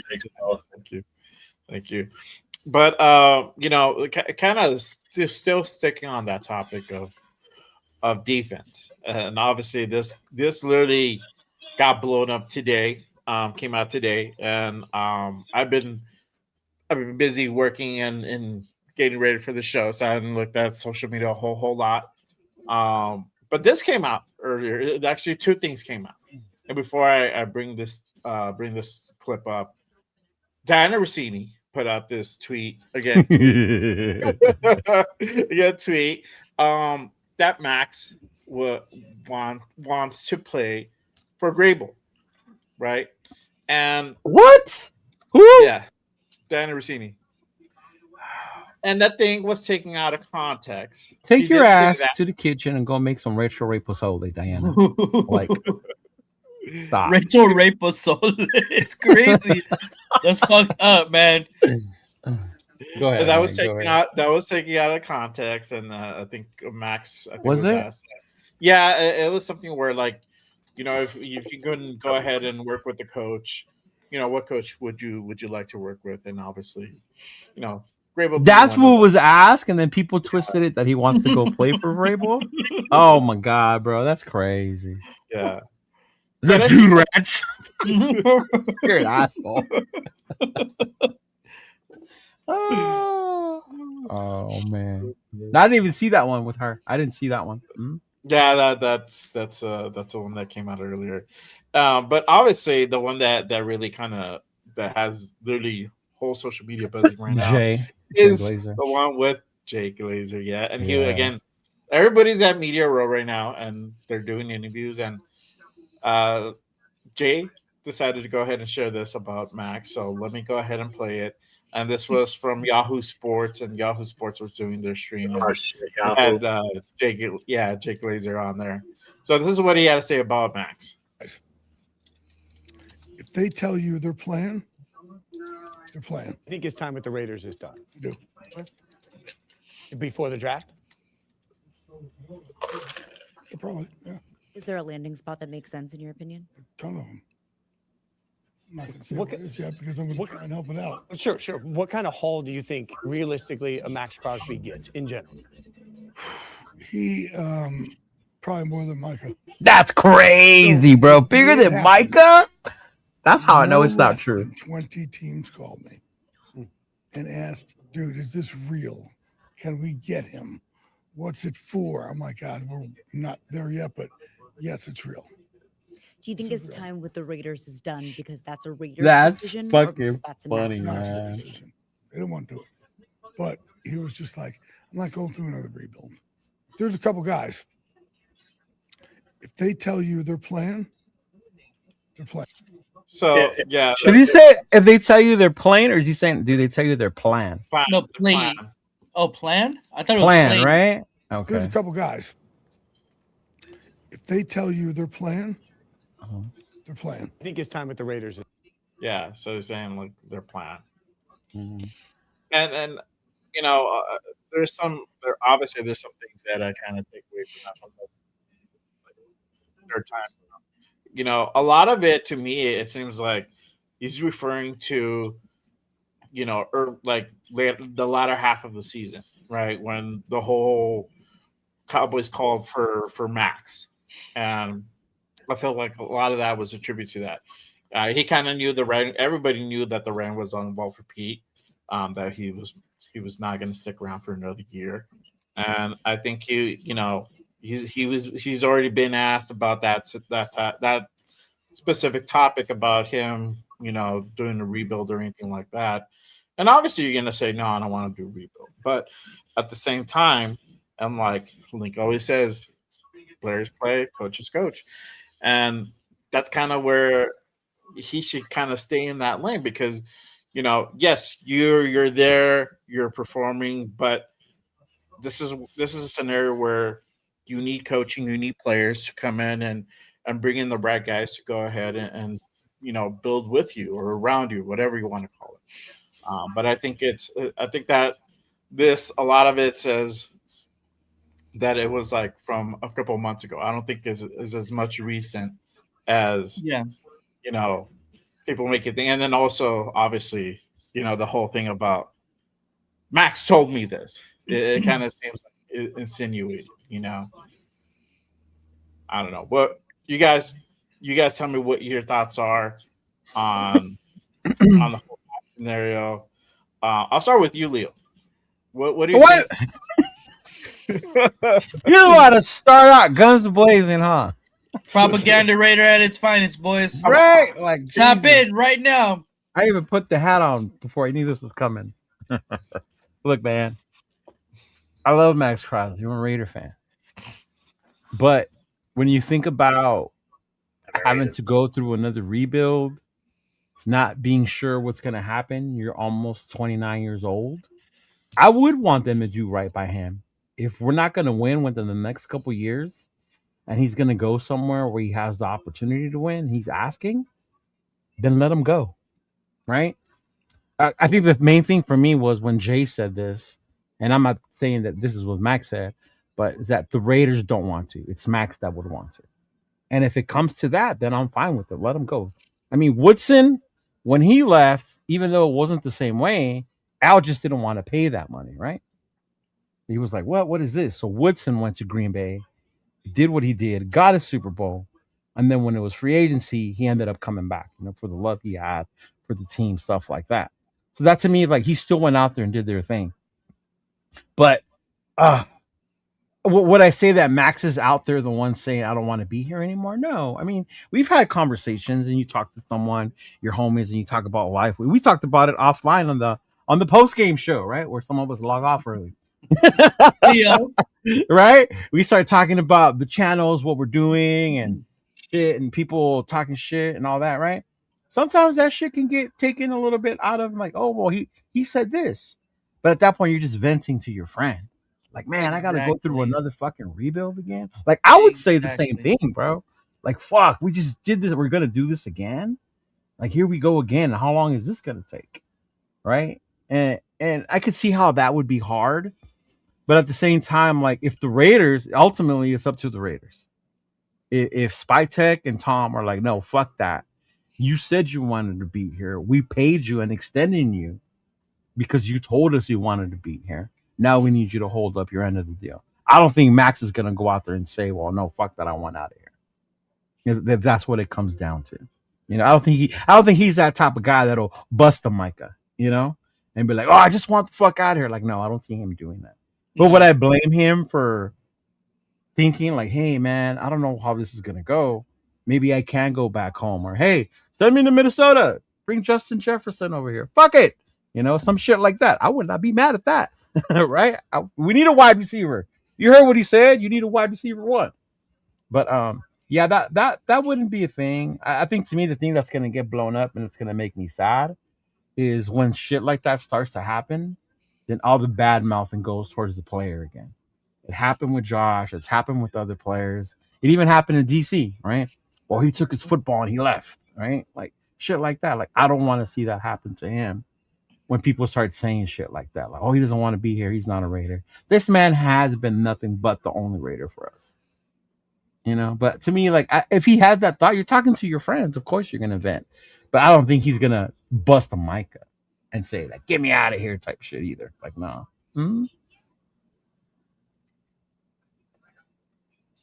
Your mic's out. You're muted, Jay. Yeah, my bad. What are your thoughts? What up, Nate? Israel? To me, it seems like it was exactly what Leo said, kind of a heat of the moment. Maybe right after they told him that they shut him down for the rest of the year, and of course, like he was obviously angry. Like even in the media, he was angry that he didn't want to be sad for the rest of the year. And he exactly what Leo was saying. You talk to your homies and you're saying like this is some bullshit. Like fuck this team. Like you get in your feelings and shit like that happens. And I get it. And like Leo's saying, you're just venting to your homies. You don't really mean by it. To me, I'm not gonna believe anything until Max comes out and says himself, "Hey, I do want to trade from the Raiders. Hey, I do want to leave or whatever." Because this has been going on for how many seasons now? Basically, the entire time Max Crosby has been on the Raiders. It seems like every offseason, oh, he's gonna go to Detroit. Oh, he's gonna go to Dallas. Oh, he wants to go to here, or wherever. So I already see Detroit on all over Facebook, bro. Of course. So until either the Raiders come out and say, "Hey, we are planning and looking to move Max Crosby," or Max comes out and says, "Hey, I want out," I don't believe anything because we've done this. We've been here. We've been in the position probably the same time last year. I could probably pull up a video of us doing the same thing we're doing right now. So until then, I'm not going to believe anything. So I'm going to take everything that we see from here on now as far as this Max Crosby situation with a grain of salt. So yeah. And before I get to Jeff, because I know Jeff's answer, but my thing is also too, obviously we're, it's Super Bowl week. There's not a whole lot of news going on right now, and a lot of it is also clickbait spun. They're trying to get and get the clicks, get the views. That's always going to happen. And I know, and Moneycheck said that they have a good Glazer and Max have a good. I think they have a relationship. I think they are friends. Yeah, but you also take that again, like Nate said, with the grain of salt, because at the end of the day, we know who Jay Glazer is. And he's a reporter, and he's part of the media. He's he has a vested interest in this as well. But if it came from guys like his real friends, guys that he rides with, like Terrell or Brogan. What's his name? Brogan, yeah, Brogan. Yeah, exactly. It would carry a little bit different, It would be like, but even with them, you're venting to your homies exactly at a time where you're just like, "Fuck, what are we doing?" That doesn't mean I'm gonna go on national media and telling everybody I want out of here. Yeah. And if this is a scenario where he really does want to be out, say that you want to be out, with there only being so much time, and literally the draft it's not that far away. It's really quick. If you want out, say you want out, and that way we can shop you. And if you care about the team, we also able to go ahead and get as much as we can, if that's the way you truly feel. And Raider Nation will go ahead and they'll be sad, but we'll move on. But even then, Jay, what you just said right now, right? You're gonna help us trade you somewhere that's gonna benefit us. Remember what Derek Carr said, because he had a no trade clause deal, so he was gonna let us trade him so we can get something in return. And when it came down to it, DC said, nah, fuck that. Y'all gonna have to release me. And we ended up not getting anything. I think that situation is a little different, but yes. No, I get it, but yeah. Because of McDaniels and I don't blame the shit that they were having, their bullshit that they were having. I think that marriage ended not amicably at all. I think that it kind of ended a little bit bitter. And just the way that DC got treated, the last couple games before the end of the season, that wasn't the best way to treat a guy who's been here 9 years. Yeah, totally. even if you knew you were going to move on, even if you knew you were going to move on, you just want to go ahead and give him that respectability because he's been here for a minute, and that kind of didn't happen. So, but my thing is this: if Max wants to go out, cool, but let it be known. Let it be known, and that way, the team can go ahead and shop you around. I think we're at a point that has happened so frequently. We just addressed it like 3 months ago, right before the trade deadline, with the Cowboys and whatnot. And so we're having to address it again right before free agency starts and draft. So it's like I think it's at a point where we have to address it. We cannot not ignore it. If they call, I think we should definitely listen to the offer. But my whole thing is always going to be like, if he wants out, let it be known, and then, hey, for sure, no hard feelings, and wish you the best. And there's going to be hard feelings. There's going to be some people with hard feelings. I would be sad. Some people are going to pop champagne bottles. This guy over here. Yes, this guy over here. Right? Because I get visions of the draft picks over my head that we're going to get. Right. So, yeah. And with that being said, I hand it over to Jeff. And Jeff, what is your feels and your thoughts about Jeff? I just saw your message. First of all, Red Dead, that's not what my mom said when she just left my house. So yeah. Oh. Wow. Talk about coming back with the old man comebacks. That was a good one. Listen, the fact that it was Jay Glazer putting it out there, the relationship he has with him, this is the most reputable person that's made comments about Max, even dropping hints possibly wanting out of here. Right. Everything else has been fabricated by other schmucks on the internet, just putting stupid shit out there just for clicks. Okay. This is Jay Glazer. He said it in an interview. Yeah, granted, it's from Yahoo, but he still said it in a public format that's out there for everybody to see. Max has seen it now. So why would he put his reputation on the line if there's not some truth behind it? Okay. Yeah. That's not the type of guy that Jay Glazer is. He's not going to talk shit about Michael Strahan if it's not true. Okay. Because he does shows with Michael Strahan. They're extremely good friends. Same thing with Max. They got a relationship. It's a good relationship. Supposedly Max's buddies that he does the podcast with put stuff out on Twitter also about this. All right. So yes, once it comes out a little bit more like, yeah, I want to hear Max come out and say it. He may not. We may still end up trading him away. And I know people in the chat are asking, like, where would he want to go? I don't give a fuck where he wants to go because it's not up to him where he wants to go because he does not have a no trade clause. So it's the best deal that we're going to get for him. Plain and simple. I don't care if it's to the Jets, to the Cardinals, it's to the worst team other than us in the league. I don't give a shit. As long as we get a good return for what we're giving up, that's all that matters. The ball's in our court. They want somebody, a player of ours, that bad that they have such a high value for, then they're going to pay for him. Plain and simple. If we don't want to get rid of him, then we have to put it so far into their price range that they're not going to, and then he stays here. All right. So we still ultimately have the final say as an organization. The Raiders still have the final say whether he comes or goes. Okay. So if the Raiders really don't want to get rid of him, they put that value so high that a team says, "Oh shit, I'm not paying that." But if a team wants him bad enough, and they got the value to trade for him, they're going to do it.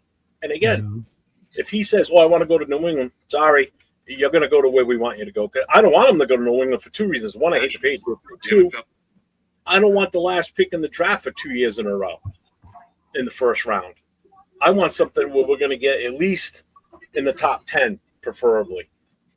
I'm not trading him away for a first round, 32nd pick in the draft or 31st in the draft because they don't win the Super Bowl.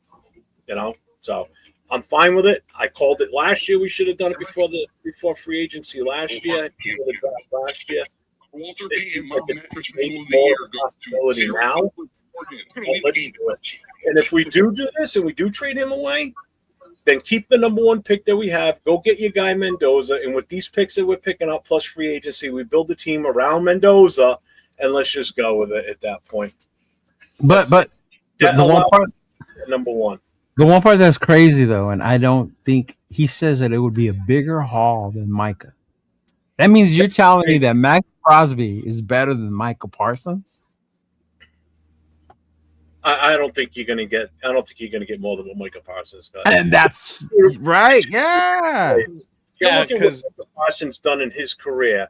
He's already ahead of Max in sacks in that short, and he's had a shorter career. Okay. Mm-hmm. Yeah, granted, he's going to be a little bit hindered now. He just had ACL. You don't know if he's going to come back his normal self or is he going to come back? I said it last night on the show with you and with Will. You know, is he going to come back kind of like Kuntz, where he's still so timid because of that knee injury? You know, so you don't know what version of Micah Parsons you're getting next now when he comes back. But still, I don't think you're going to get that St. Paul. There's no way. Especially after 3 knee surgeries already. Yeah. Yeah. And that's the thing. I don't know what people's realistic expectation of how much we would get for Max. And it's less than what you would think. So if you're thinking like, well, we're gonna get 3 round, you gotta ask for at least 3 first round picks. We're probably not gonna get that. We're probably gonna end up getting 2 and like a second. Something in that scenario. I think he's a second? First. 2, yeah, like 2 first and a second. Oh, that's more already than Micah. I'd be fine with this year's first and next year's first. For 2 years. I think 2 years first. That would be like the bottom. So 2 number ones? Yeah, that 2 would be the bottom 1. of the barrel. Yeah.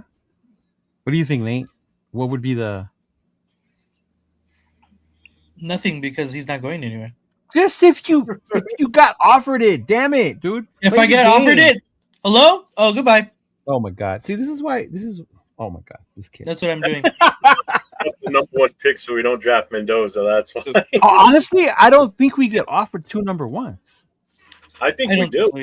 I think that's us as Raider fans thinking that's what he's worth. No, I think I think they think they're worth 3. I've heard a lot of like maybe last round. year when Jeff wanted to do it, but not this year. I think you get maybe a 1 and a second, but I don't think you even get 2 number 1s, bro. Yeah. Somewhere around there, yeah. Because if you don't get 2 first, then there will be a first and a second. Yeah. You could probably ask for like another second. Yeah, I think that would be the absolute max, is a first and 2 seconds. That would be, I think, the most we would If get. that's the case, I want a first round this year, second round this year, and a second round next year. Yeah. But that's not even enough for me to fucking say yes. No. Yeah, and then that's the other part. At that point, That's of the the thing. Raiders saying that's enough. Yeah. That's Yeah. why. Because if you're trading him, I'm hoping you either sign someone in free agency that's going to be your defensive pass rusher, or you're drafting one. Right. Yeah. Ruben Bain. What? Yeah, but he's gonna go top 5. That's why. Yeah. I know. Yeah. And this goes back to the scenario. Like if you if you're for Mendoza and you don't want to trade away that number 1 pick, would this scenario be something that you're open to doing? Trading Max away and getting a first for this year, and maybe you get a first for next year or something around those scenarios. Whatever is a max value for him, right? And that would essentially get you another, probably what I would say anywhere between 15th and 25th pick, maybe a little bit lower than that, but in that range, you can essentially get a pretty good defensive edge at that point, or you get a second and use that second to get Messidor if that's something that you're wanting to go ahead and do. So there is obviously benefits. My thing is this: if you're gonna do it now. Don't wait on it. You have to do it now. Do it once it's open to be done. Do it. Do it. Yeah. And if we get another second round pick, that's when you take Chambliss and you don't draft Mendoza. You pull out of that first round, that number 1 pick, and you move back. I don't think Chambliss goes to the second. Chambliss is gonna go to the 3rd. Yeah. Most projections have it like a 3rd, I think. But you got an extra second pick, so why? Yeah, but you see how thirsty teams are for quarterbacks. They'll reach for quarterbacks, especially in this draft. Yeah, the Raiders. JJ McCarthy had no business being drafted 9 overall. Yeah. So just like Mendoza doesn't have any business being drafted number 1 overall. We can go around forever. There's more. I'm sorry. There's more talent ahead of him. Sorry. Yeah, and I wanted to post this up real quick too, and just kind of adding. And see, look, I'm not totally against Jeff. You know, he probably thinks of those on the other side of this issue, and for the most part, I am. But this is a little food for thought, and shout out to Pharaoh for putting this out there. He put this tweet out there. He said, for all the people back in the back saying the cap, depth cap this or depth cap that, Mac's contract is flexible to trade for a reason. Oh, he's got a Oh, it's a very favorable contract to trade. Yeah, it knew the reality of the situation with some fans who want to watch losing football with a great player. Misery loves company. So he put this out there and says, this is from Over the Cap. And it kind of shows the dead money and the cap savings. So for 2026, hold on, let me take this off real quick. So for 2026, the dead cap would be just over $5 million, and then I think the cap savings would be $30 million, just over almost 31. The funny thing is, if we were to trade him to Minnesota for Jefferson, it's almost the same dollar value. So that's not going to happen though. No, I'm just saying, but that's the type of, if you were to trade him for a player. Now he wants to speak on the trade. Hey, you had your chance. Nathan. Oh, yeah, I know, right? Yeah. Dude, we didn't win without him either prior to Max Crosby. Yeah. So either way, the argument is null. And can we stop this? Like, what have we won with them, or what did they win after us? Like, since when is only a Super Bowl defining you as a great player in this league? Yeah, but how many times does he help us win a game? Yeah, I can think of the Patriot game one that where he got the safety and he won that one. That's already once. That's already one more than you probably thought in your head. Yeah, right? 1,000%. Then there was a Bronco game when he had 3 or 4 sacks. He won that game for us. Like, I could keep going, but there's no point because everyone's just gonna say that. Yeah. He impacts the game, y'all. He does. Does he though? Yes. Does he? Yes. So then, as much as you want to say no, and no, I'm going to fit my narrative, I'm going to sit here and be no and negative. Yes, it does. How did he impact that Monday night game when he got? If he didn't impact it, why are there fucking teams wanting to trade for him? I don't know, but he got shut down by a backup right tackle. Give me a break. A backup. There wasn't a stop. Did I not tell you the story about Lawrence Taylor, who used to get shut down by a tackle until Bill Parcells fucking lit a fire under his ass? So what even happens to the GOATs? We're in year 7. It even happens to Lawrence Taylor. So no one's perfect. Yeah. And that was when Lawrence Taylor was younger. Where's Max now? How many years is Max in already? What year was that? How many years it was Max? Not when Lawrence Taylor was younger. It was Max not when LT was younger. You're just trying to stir shit. No, it happens to everybody. Even Lawrence Taylor got stopped. It's like everybody does. Like, you know, everyone has gotten stopped. He's better than Myles Garrett, and that's ridiculous. He's not there's games Myles Garrett doesn't have 4 sacks. Micah Parsons. What does Myles Garrett won? Well, that's just now it doesn't matter. That's my problem with you guys arguing with that bullshit. He's on the losingest team for how long? But we know he's the best defensive end. Max too. Max is on a losing team too. Right. But we're not going to discredit he doesn't do anything because he's on a losing team. Like, let that narrative go, bro. To me, that's the weakest defense when it comes to that. What did he win? What has Garrett won? But we know Garrett is the motherfucking man at defensive end, yes or no? Oh, hell yeah. He's by far the best. And what has he won? But again, that's the weakest defense that people have. What did he do against us? What did that defense do against us when we played them?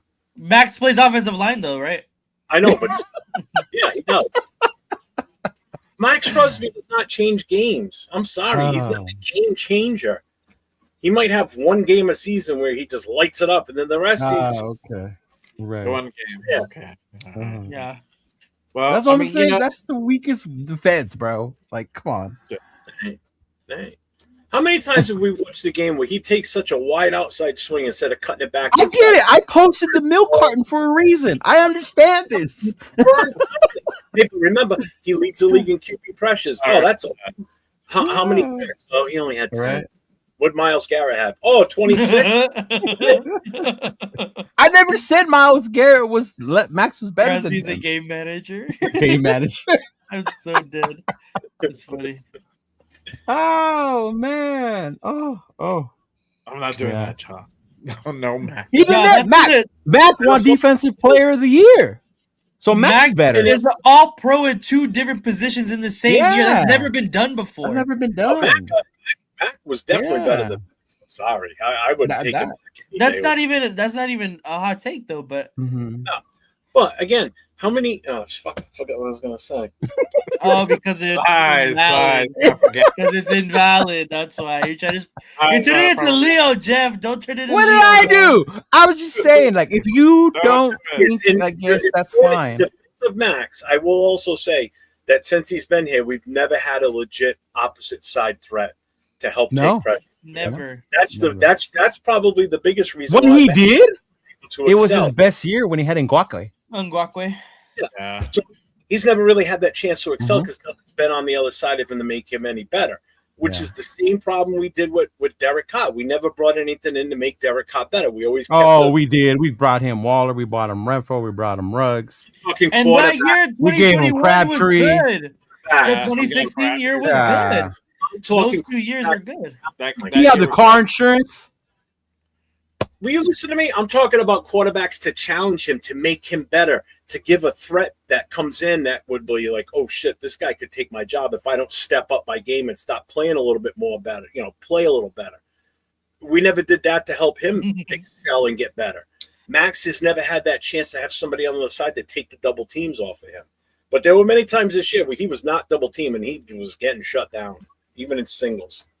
So, I mean, Pimpkins shut him down. I'm sorry. I mean, Derek Carr, like you don't really need a good backup quarterback for the majority. No, you need to bring somebody in that can at the end of his tenure as a Raider, yes, but yeah, we drafted a quarterback threat every goddamn year, and we never did. Well, yeah, because retrospectively, we didn't think that they would have no fucking plan, and that's Josh McDaniels' fucking fault. Yeah, that was their stupid. I honestly still to this day, I thought they really thought Brady was gonna come over here and play. 1,000%. 1,000%. And then when Brady did that video, out there, I'm officially retiring. They were like, "What the fuck? Yeah. What are we gonna do now?" And to kind of answer that, I mean, look, you got a guy who was out there, Jim Schwartz, and that might be a guy. And this is a thing where I don't understand, like, where it don't make sense too much. Where Max would want to go ahead and dip out now that we went out and got Kubiak. We could potentially go out and get a guy like Jim Schwartz, and now I think you have. And I saw this the other day that I think Hendricks is out there available as well, and I think he's a free agent. On his deal, I don't think it's I don't think he's like Hendricks he wouldn't be an upgrade to Max. No, it would just be a compliment though. Yeah, Hendricks is just straight pass rush, bro. He cares less about stopping the run. He's like Tyree, just a bull rush. That's the only move he's got. No, he gets there more than Tyree does. Yeah, Hendricks is better than Tyree. Yeah, he's going to get there for sure, and that's what you want. You want, like Jeff was saying, you want somebody to go ahead and take some of those double teams off. And if you got 2 guys on the edge, it's going to be hard for that to happen. And a better tackle too. That's the other thing. We need a better defensive tackle too. That would help big time.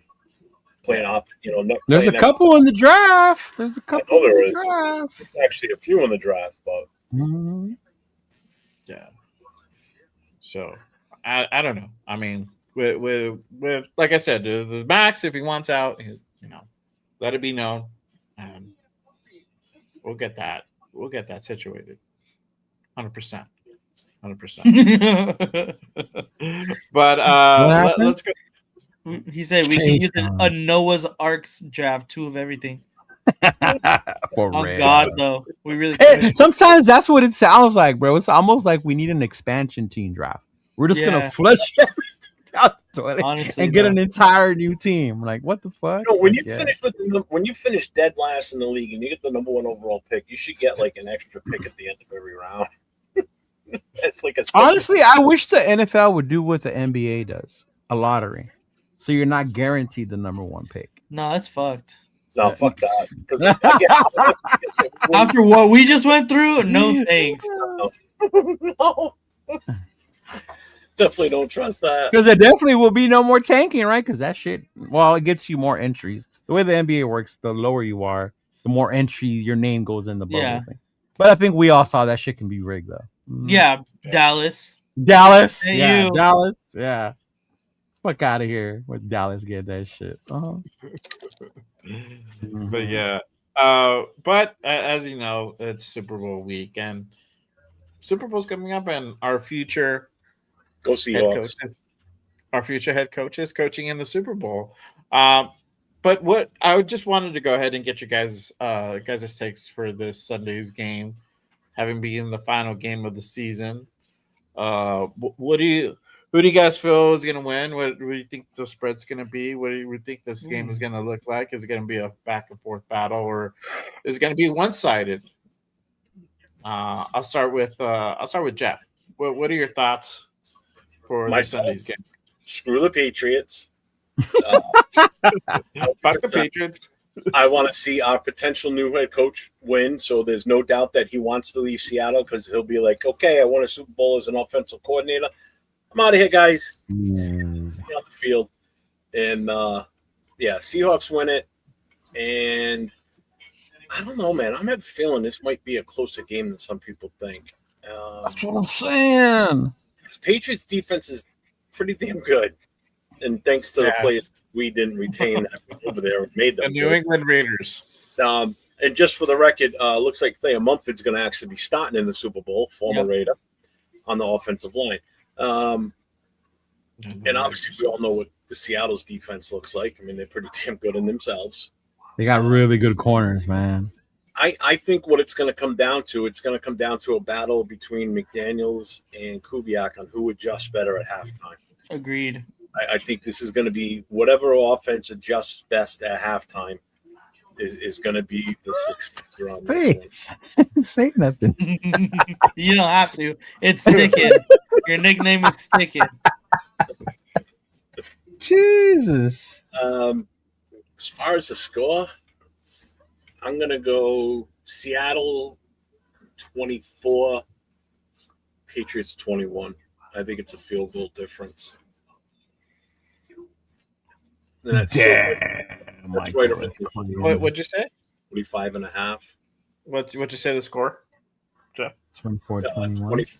24-21 Seahawks. 24-21. 24-21. I think it's going to be a deal of whoever's got the ball last is going to win this one. I can see that. What about you, Leo? What are your thoughts on this Sunday's game? Well, it's Propaganda Raider.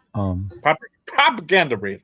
Propaganda Raider feels that New England's gonna win this fucking game. What? Yes. Yes. I don't want them to win, but I think they're gonna win based on their defense. Rigged? And they're gonna blitz, get to Arnold. Patriots. Mm-hmm. You're gonna see Arnold. Chason might end up the MVP of the game. You know, who knows? That would be crazy, bro. Right? That would be crazy that we got him. We had him. I don't think it's a lock to the Seahawks the way everybody thinks it is. Yeah. For cheap. Yeah. Too. I'm not a Pats fan. Get him, Big Luck. Get his ass. Jesus Christ. Oh my God. Mm-hmm. Yeah. But also, just so y'all know, those of you that want Mexico versus the 49ers, the Raider game, if you guys really want that to happen, Seattle, it's in the best interest if Seattle loses. Because the first game, remember, it has to be held at home. They have to open at home, right? Now, the one that has to go over there is the NFC West opponent, whoever the Niners play. So from what I heard in the Spanish announcing things, that's the one thing that would eliminate that being a Raider fucking Niner game would be that it would be a fucking Seattle versus Seahawk game in Mexico. Yeah. Seattle and Seahawks are the same thing. I mean, San Francisco versus Seattle in Mexico. Yeah. So if you really want to see the Raiders and the Niners play in Mexico, you want the Seahawks to lose. I don't think the NFL wants to see the Raiders in Mexico. I think it's safer they play there than Santa Clara. In Mexico? Yeah, but Raiders versus Niners. Remember what happened last time they were in Santa Clara? The NFL has to be okay with it because they put us as one of the one of go to Paris. Yeah, Mexico and Australia. So we're gonna have to play there at some point. Yeah. Mm-hmm. Yeah. And you know what? I'm fine with not playing in Mexico next year if it means Seattle. If it means the Patriots lose, that's all that matters. Right? Super Bowl. I cannot. I can't live in this New England area with the Patriots winning another Super Bowl. No.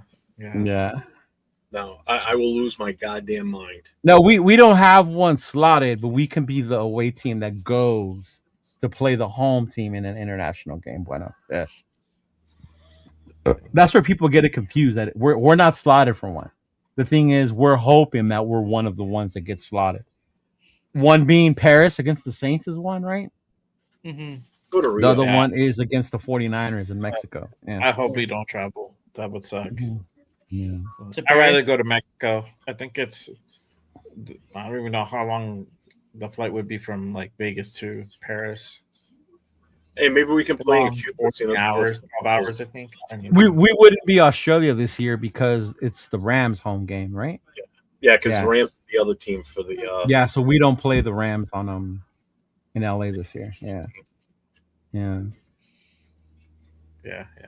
What about you, Nate? What are your thoughts for this Sunday's game? Yeah, I think it's going to be a really good game, actually. I do have the Seahawks winning. I think that boo, you sheep, bah. What the Patriots have seen or what the Patriots have done so far in the playoffs, I think Seattle has just played absolute great football throughout the entirety of the playoffs. And if they come in rolling how they have been throughout their playoff run, I think it's going to be too much for the Patriots to handle on both sides of the ball too. If they can get the run game going, how it's been rolling with K9, I think that's going to be a huge advantage for the Seahawks for sure. I saw what I needed to see in the championship game, the way that they just went toe to toe with the Rams. Yeah, how they adjusted that offense. Mm-hmm. And keep in mind, no Charbonnet, and they did that 2 weeks ago with no Charbonnet. Mm-hmm.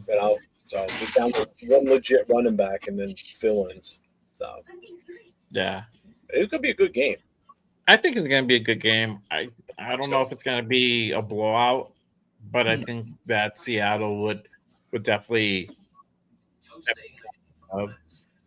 They're yeah. I mean, but Kubiak's offense is just on a fucking different level, and it's on point, and that's crazy shit. That's a crazy thing. Like, I forgot I saw footage of I think the way he dialed up a scheme where he got JSN open, which on the scissors crazy. out of the yeah, I think it was that one. Yeah, and they're like, "How the fuck you leave JSN alone?"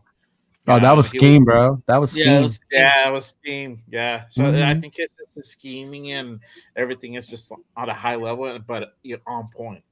And so when you have all those dynamics and you just have talent, I think they're gonna be able to go ahead and overcome that tough Pat defense. And shout out to Spillane and Chase on.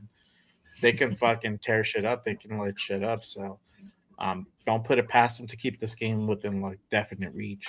I don't think if Seattle wins, I don't think they win more than 10 for sure. Right. I think it's gonna be within 10. Yeah, but let's see here. Let me go to a couple of comments. They said Josh says 38-17. Okay. Somebody else put something out so as well. You guys let us know what your thoughts are as far as score wise. Check says Seattle puts belt to New England ass 27-17 final score, but the win is better than the score. There you go. See, and then that's intent. That's within 10, and that's before I even said that. So that's pretty cool. But yeah, I think it's gonna be a good game, and we get to see Kubiak get his ring and get win the Super Bowl, and that way he can head right off into the sunset and come to Vegas on a high note. And I think also that would also appeal to like free agents out there as well, like possibly drawing some talent and having guys come in that way. They see that Kubiak just won it all, and that was all or mostly attributed to him as well. So, you mean the 7 Super Bowl rings Tom Brady has isn't enough to get people to come over here? Probably not. Yeah, because they're not Raiders Super Bowl wins. 63-21 is crazy. He gets fired though. 31-13. A lot of Seahawk fans in the chat. Fucking Seahawk fans. I have not paid attention to local media for the last week and a half because I just don't want to hear it. With Walker throwing a touchdown pass. Patriots did. Shut up. Yeah, but let's kind of go into our final segment here. We're gonna grade some mock drafts, and Leo, you said you wanted to go ahead and I'll put it up. Yeah. Mm-hmm. Yeah, I'll read it. So but yeah. Mm-hmm. All right, so we're gonna go ahead and grade some mock drafts. Stop arguing with people about Khalil Mack because people swear. What did Khalil Mack do since then? Jack, what has he done? Won Defensive Player of the Year, 100+ sacks, 50+ first fumbles. I mean, 3-time All-Pro. No big deal. Yeah, but he didn't win a Super Bowl. No, I know, right? God forbid. What are you talking about? Khalil Mack. Khalil Mack. Yeah. Go for it. Put it up. Yeah, I'm just trying to find the things. I downloaded it. Don't know where they went. Okay, there we go. So, yeah, let me put this one up. And did you guys notice how many international games there are? You send me It's a lot, bro. Where did you send me yours? I forget where you sent it to me because I'll bring that one up. Rams have the 13th and 29th. Few times too. Big Luck just said something in the chat, and I'm just responding to him. Oh, all right. So this is the first one. This is A. This is A. Yeah. Okay. All right. So just so we're clear and everybody knows what's what or whatever, right? So the Raiders originally had these picks, just so you guys know, right?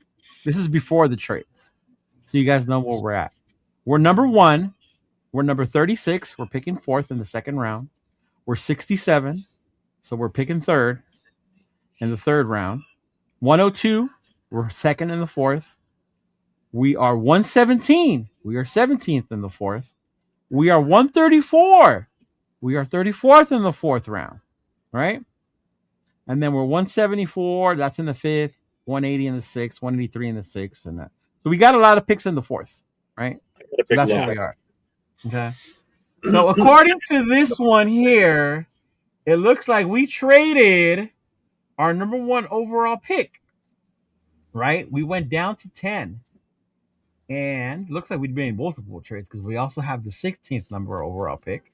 And it looks like we have the 35th would be our normal one. No, that's part of the trade as well. Yeah. Mm-hmm. That would be part of the trade as well. And then it looks like we are back in it again. So it looks like multiple trades here. We ended up with Dallas's first round in 2027. Indianapolis's first round in 2027. New Orleans' first round in 2020. And the Jets' first round in 2027. I would not be mad at that alone without looking at who they picked. Oh, That's a lot of first rounds next year. I'm just saying, without evaluating the players they picked. Not to mention Cincinnati and Tennessee's second round picks. But let's go to the players. So with the 10th overall pick, they took offensive tackle out of Utah. Highly coveted tackle, right? Spencer Fennell coming out of there. Okay. And then they went and they grabbed the big boy out of Miami. Right? They bagged fucking big old Francis. Number 35, they took Christian Miller, another fucking offensive tackle. Jesus. So that's 3. So 3. I have a feeling this is Jeff's. That many tackles? Jesus Christ. Right? And then we're going to go again. The next pick, we're going to go to the corner, address the defense. I like that. Brandon Chase. All right. Wide receiver, Chris Brazil. Oh, man, out of Tennessee. If we're trading to get Tennessee wide receivers, people, did we not learn about Tennessee wide receivers? But hey, whoever did this must like Tennessee. We're just gonna leave it at that, right? Okay. Josiah Trotter, good linebacker. I like that. We need a linebacker. Carson Beck. Yeah. So we skipped on Mendoza and the other quarterbacks, and we decided to go with Carson Beck. I don't know. Carson Beck seems to me like a good old Stetson Bennett of just did good in college. I don't see no much upside to him in the NFL. So taking him that high even to me, I think is a reach. But right. And then we got Gabe Jacas, an edge. Then we got Adam Randall, running back out of Clemson. So we went for a running back to go ahead and help our boy. Right. Then we got Wydell Williams, safety. And then we got the linebacker, Eric Gentry, out of the linebacker. So before I pass it on to you guys, I would just want to say I like the future, but I hate that we didn't address wide receiver better than at the Tennessee guy that later in the round. I would have liked to have done it more. Maybe not so many 3 tackles in the beginning. Maybe use one of those for the kid out of USC, right? Maybe use one of those for him. Like that's right. Like I would have done that. But I mean, you guys, what do you guys think when it comes to this mock draft so far?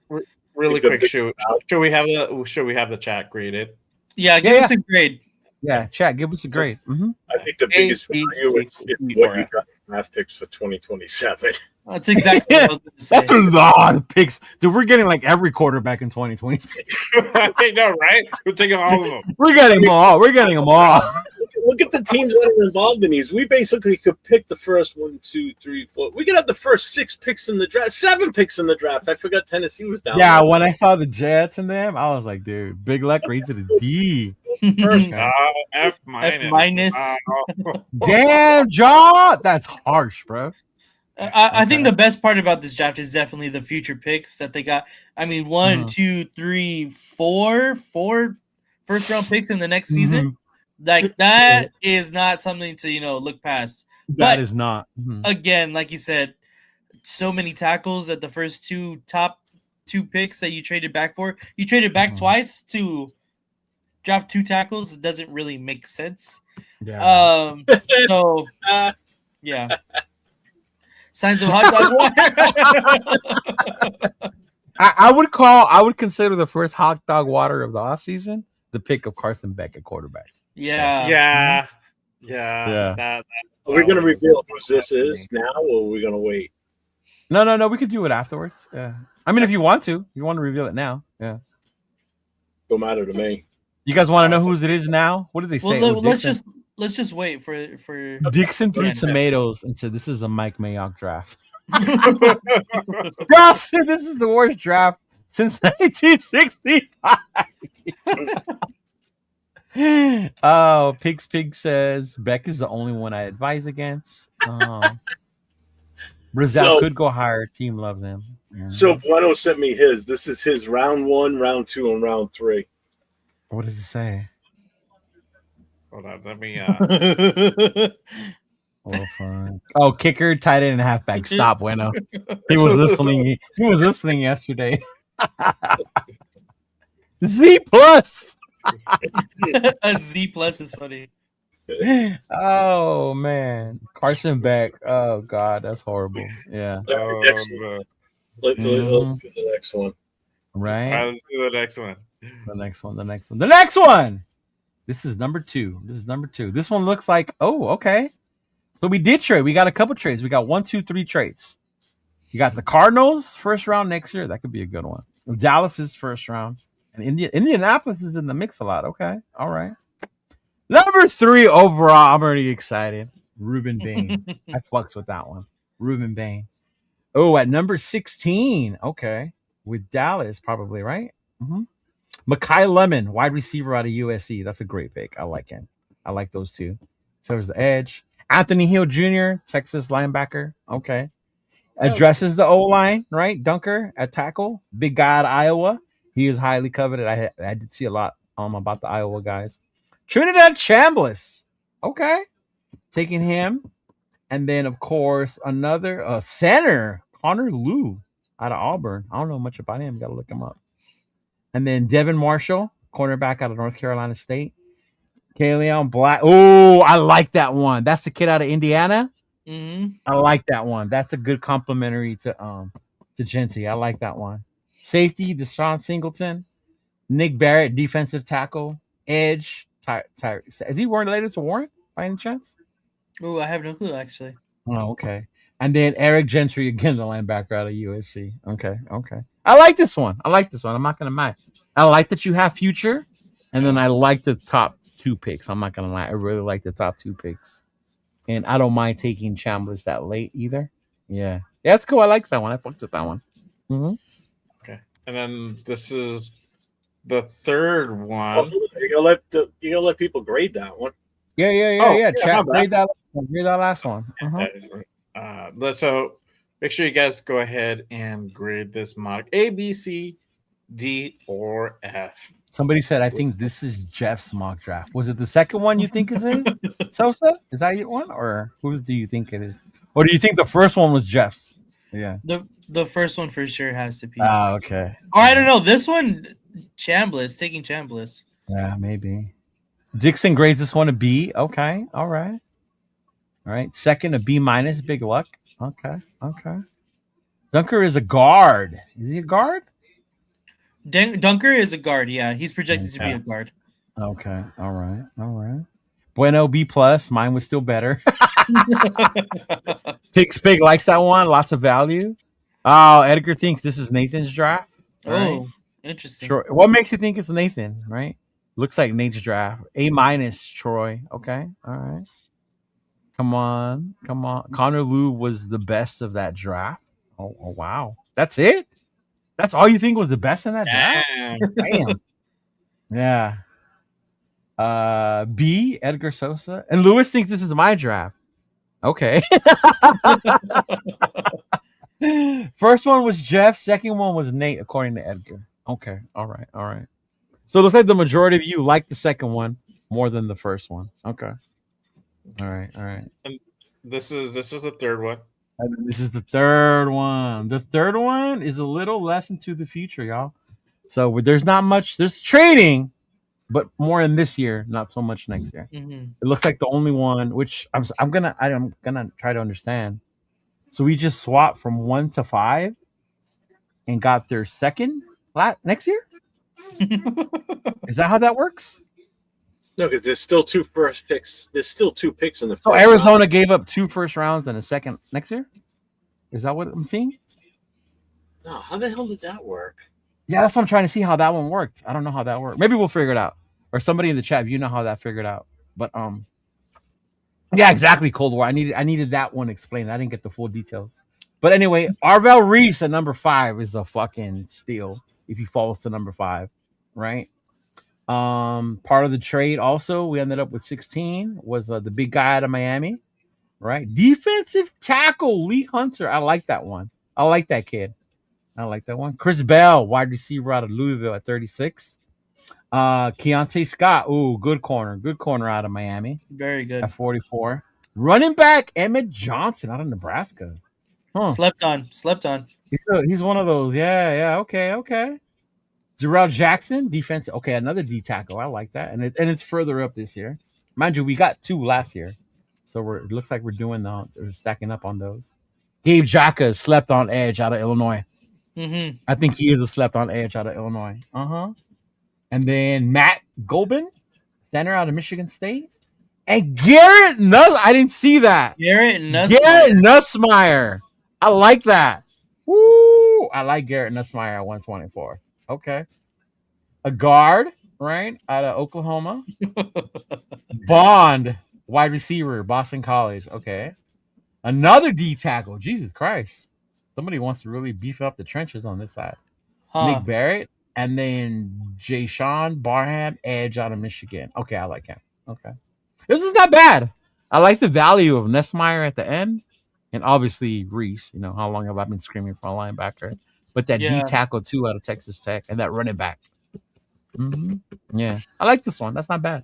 I wish it would explain how the trade worked out, because how did we end up with so many and then the second? Unless we got multiple first, second, and third from Arizona. I'm not sure. Yeah, I'm trying to figure out. I think that's what it is. We got there first, We got their second and their third this year, and their second next year, from what I could tell. Maybe, I don't know. Yeah, I'm just trying to figure out the 5 to the 16. How? Because the 16, that's the Jets pick. The 16. Is it? That's what I'm understanding how that came up then. So wait a minute. So whoever this is, did they trade? Wait a minute. They must have traded with the Jets and then turned around and traded with Arizona, but didn't give up the 16 pick. There has to be like a double trade back. They had to have traded out with the Jets. Right? They probably traded with the Jets, and then from second traded back even more, like again. So double trade back. That would make sense. From 2 to 5, and then okay. There's 2 picks in the second round, 33 and 36, actually plus the 44. Yeah, whichever has the most trade back is guaranteed Jeffs. Dixon liked this one, gave it a B+. Weber said not flashy but solid. The brother with the silver shirt drafted this one. That would be you, Nathaniel. Okay. Yep. Yeah, I like Lewis Bond, great zone breaker. Okay. Troy said a B+. All right. When does the third round stop? What number is that at? The third round, I'll tell you right now. Hold on. Is 59 still in the second, or is that the early The third? third round would be 64? 8? Yeah. So what that means, whoever this is got 1, 2, 3. They got 4 second round picks. Yeah. With those trade backs. Yeah, because in the third round we're 67. That's the third round in that pick. So take away 3. That's 64. Yeah. Yeah. So 4. So that's a lot of second round picks. You're right. Yeah. Yeah. That's actually pretty damn impressive, actually. Yeah. Holy Edgar fuck. Edgar gave it a D. He's not impressed. Edgar is not impressed. What don't you like about this one, Edgar? Tell me, please. Yeah. Probably because there's no guy named Mendoza on there. No, he seemed to be a little cool with the other ones, the other trades. Yeah. No, nobody's mock draft that was submitted. This one had Mendoza on there. Remember, chat, you guys want us to do this with yours next week? Send it to one of us, and then we still got one more we'll too. put it up. Yeah. Hold on. There's Make out a lot of bodies. How many picks was this one? 1, 2, 3, 4, 5. This was a lot of picks, man. It was 14 picks plus 1 for next year. Yeah. Oh God, Josh sent one. Oh, Justin. Mine is better. It's just going to be one round. And it's going to be Mendoza. Right, Mendoza. Here. There, I got one for that. Whose is that? Oh, what is? Okay, We don't know whose it is. Yeah. Sorry, my bad. All right. We still got another still too. Leo, where you at? You got to tell us who they pick. I can't. Oh, my bad. Okay. Number. Whoa. No trade back. Oh shit. Straight up. With the number. Oh yeah, we traded. How did Fernando go number 2? What's going on? Trade back to number 2. I don't see the compensation though. We got an extra pick somewhere. Yeah. I think. I don't know. Anyway, Fernando Mendoza was the number 2 overall pick, right? Which is crazy. Wow. I can't even say that Us's name. What did you say? Laulu, center out of Oregon. So we're gonna go with another center out of Oregon. Okay. All right.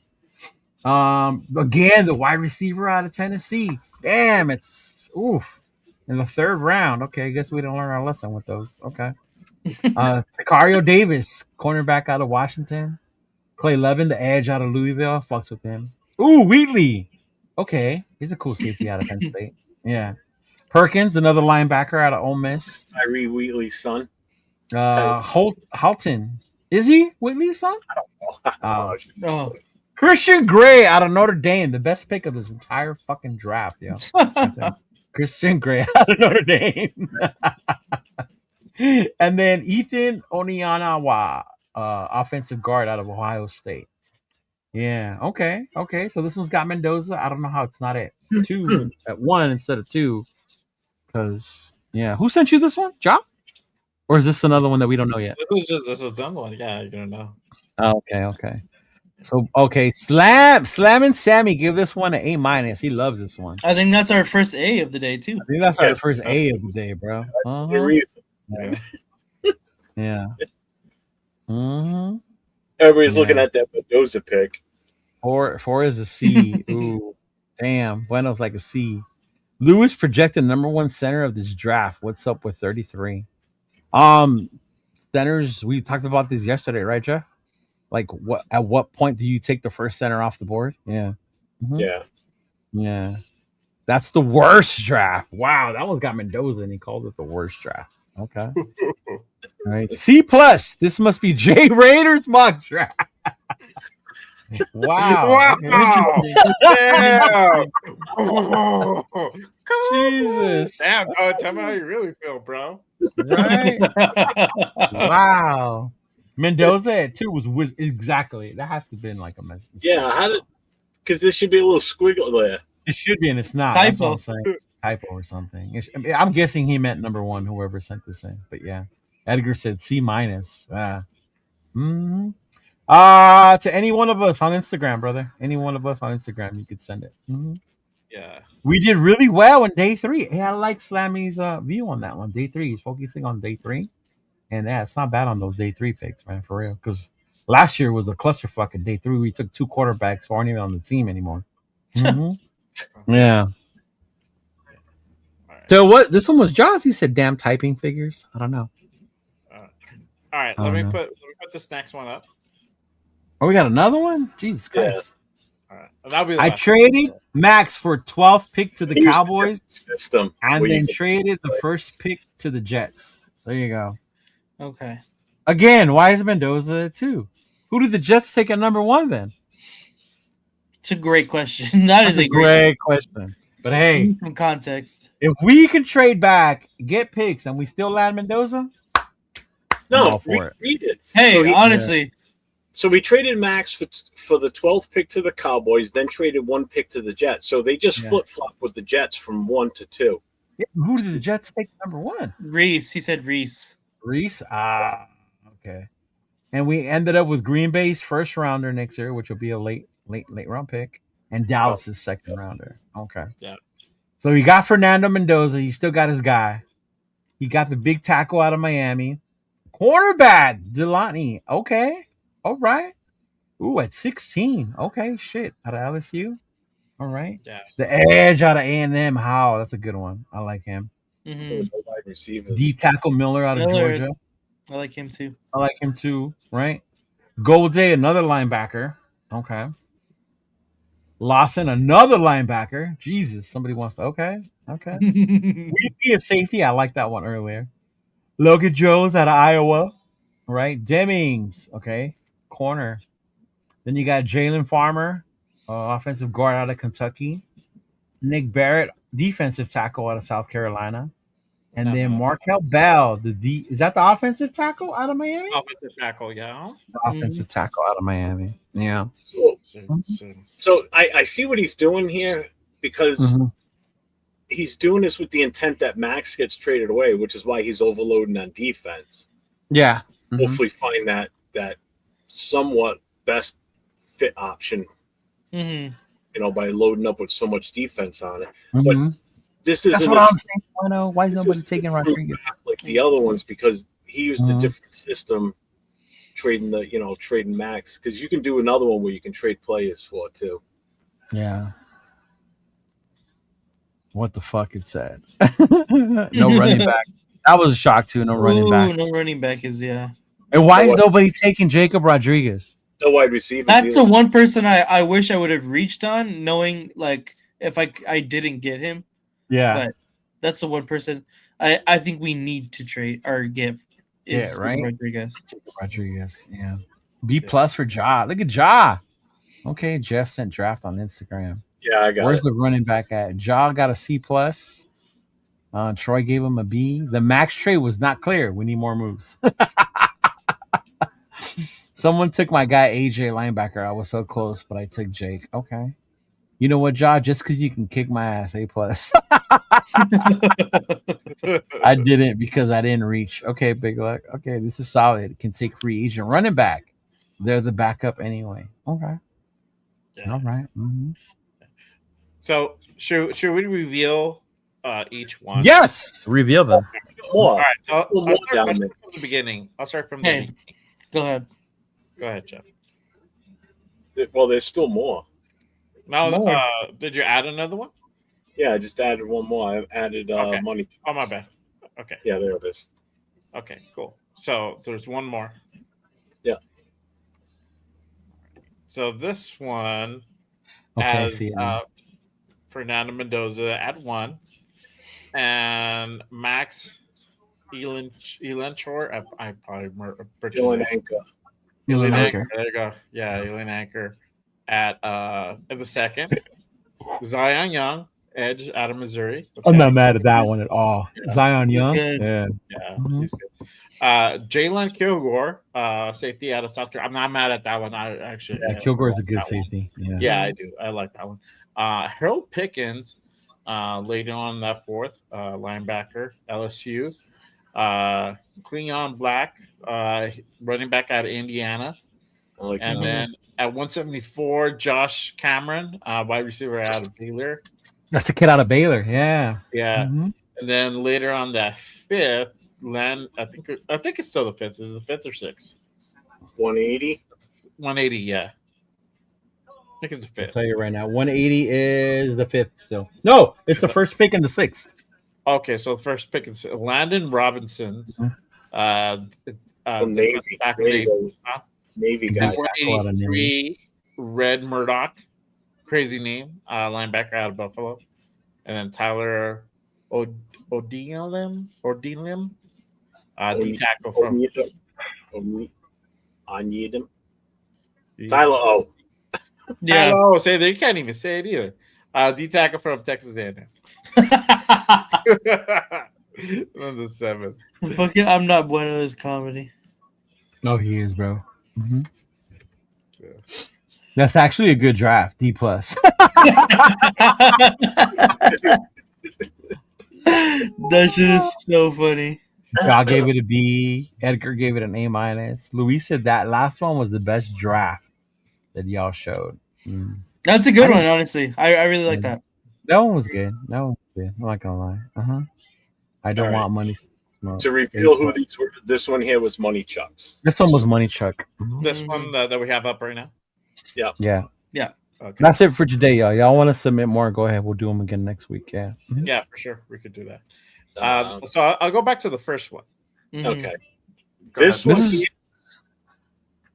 Guy Leo, you know who it is, right? No, I don't. I can't. I'm ecstatic about 2027 seeing this. Yeah, I know, right? I know, for real. This was Jack Kennis. That was Jack Kenneth? Okay. Yep. He sent this to me a few days ago. Jack Kenneth took. Oh Yeah. my lord! So it wasn't me with all the trade backs and adding He on. took Carson Beck. I can't see Jack Kent as a Carson Beck guy. Like, why would you take Carson Beck? I don't understand that. Because he went to the Natty. But that's Jack Kennis. Probably. Yeah. Who was the next one? This I'm kind of disappointed. Jack didn't take more Notre Dame players. I will tell you this. This one here is somebody up here. Raise your hand if it's yours. That was mine. This one is mine right here. Yeah. Everybody thought that was mine. Yeah, actually, this one was probably my favorite. No lie. Yeah. Yeah. No shit, John did say that without even knowing whose it was.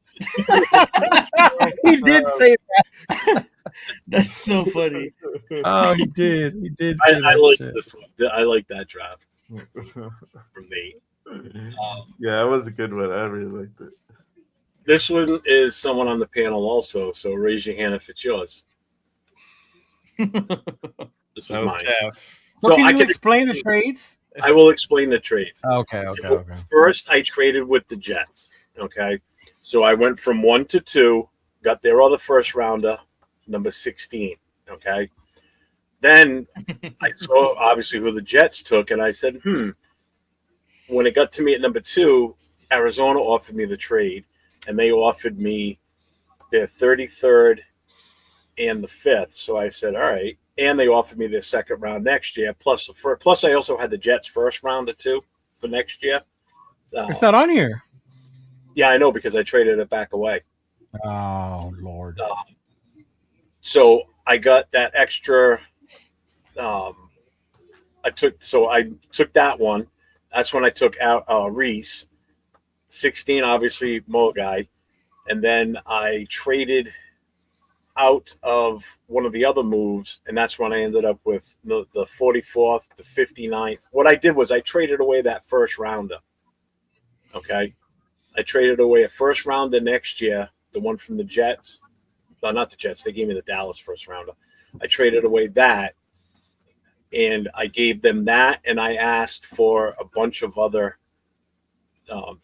I got 44, 59, 83, and 106 all in one trade for one pick next year. So I ended up with 4 draft picks this year for one pick for next year's draft. You traded a number 1 pick next year for a bunch of second rounders this year on a 4th.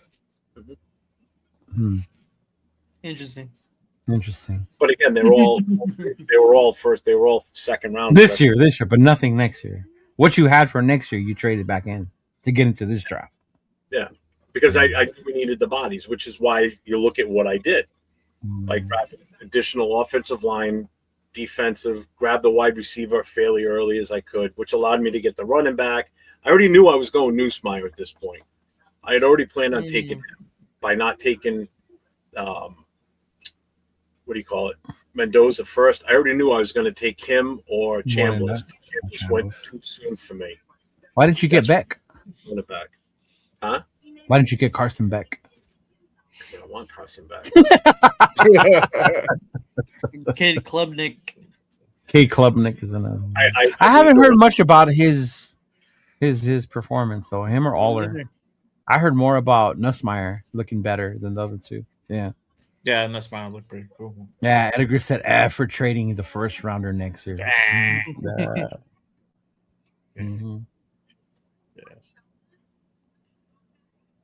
then this one was who? This one was also on this panel.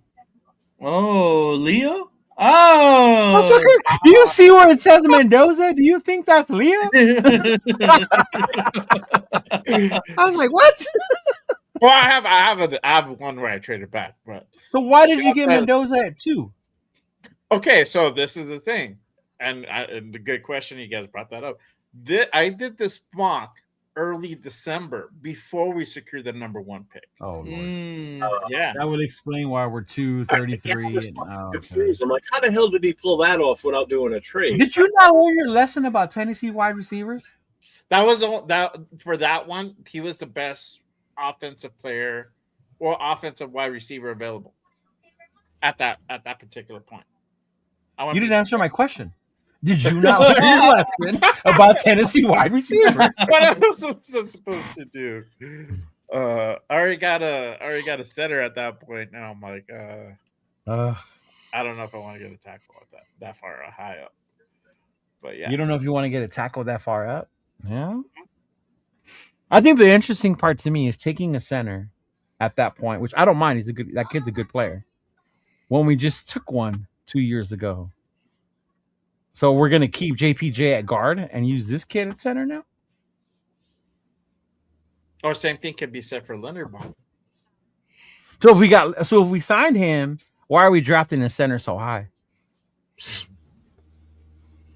And that goes to either We did this in December.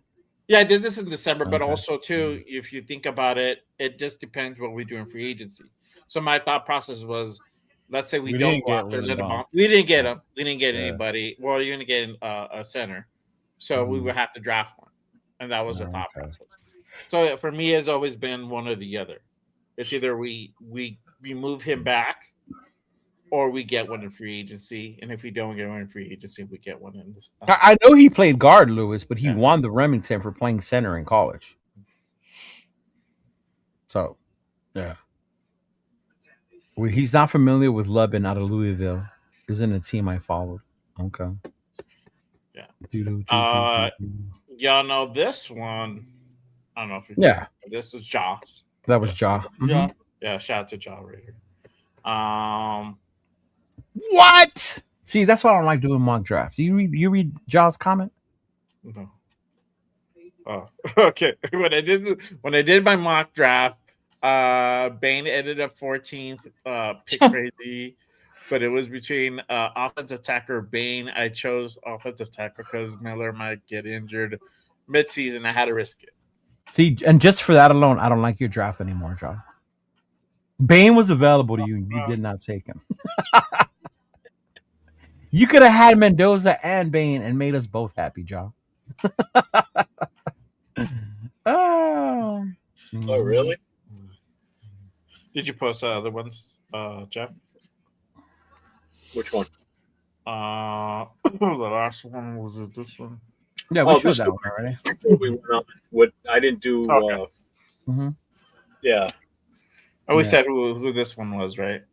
Yeah, this is mine. I did this one before we started tonight. Before we went. That was pretty cool, though. That was pretty cool. Yeah. So, shout out to everybody. 805, if you're still listening, can you send one? And we won't tell people it's yours until after. What up, Nathan? Trust me, I got another one I can mix it up with. Why are you doing the mile high salute, you Bronco fan? What? See? He's showing his true colors, y'all. He's really a Bronco fan. Mm-hmm. Again with the propaganda is crazy. You're the one over here doing the mile high salute. Traitor. But yeah, I think that's pretty much it for this evening. I think we talked about a lot of things. So obviously we'll find out what happens with Kubiak, and I don't know if the whole Max trade talks are going to continue for much longer, but I know we'll hear of them. But y'all let them know. But y'all let them know what you guys have going on. Jeff, Nate, you guys have your show tomorrow? Yes, Nate and I will be on tomorrow night. Probably not. Can you make it tomorrow night? I'm going to Disneyland again. Are you really? Yeah. Okay. All right. So there'll be no show tomorrow night. That's funny. It needs a crash noise. The what? It needs a crash noise at the end of that. There you go. Oh, wow. Don't make me piss everyone off with my trade backs. That's why I want to see. Try to beat Jeff's record from last year. What was it? 29. 22 or 23? That's crazy. It was 20 last year. Damn. I'll try and top that. I got all day tomorrow. Maybe I'll find one. There you go.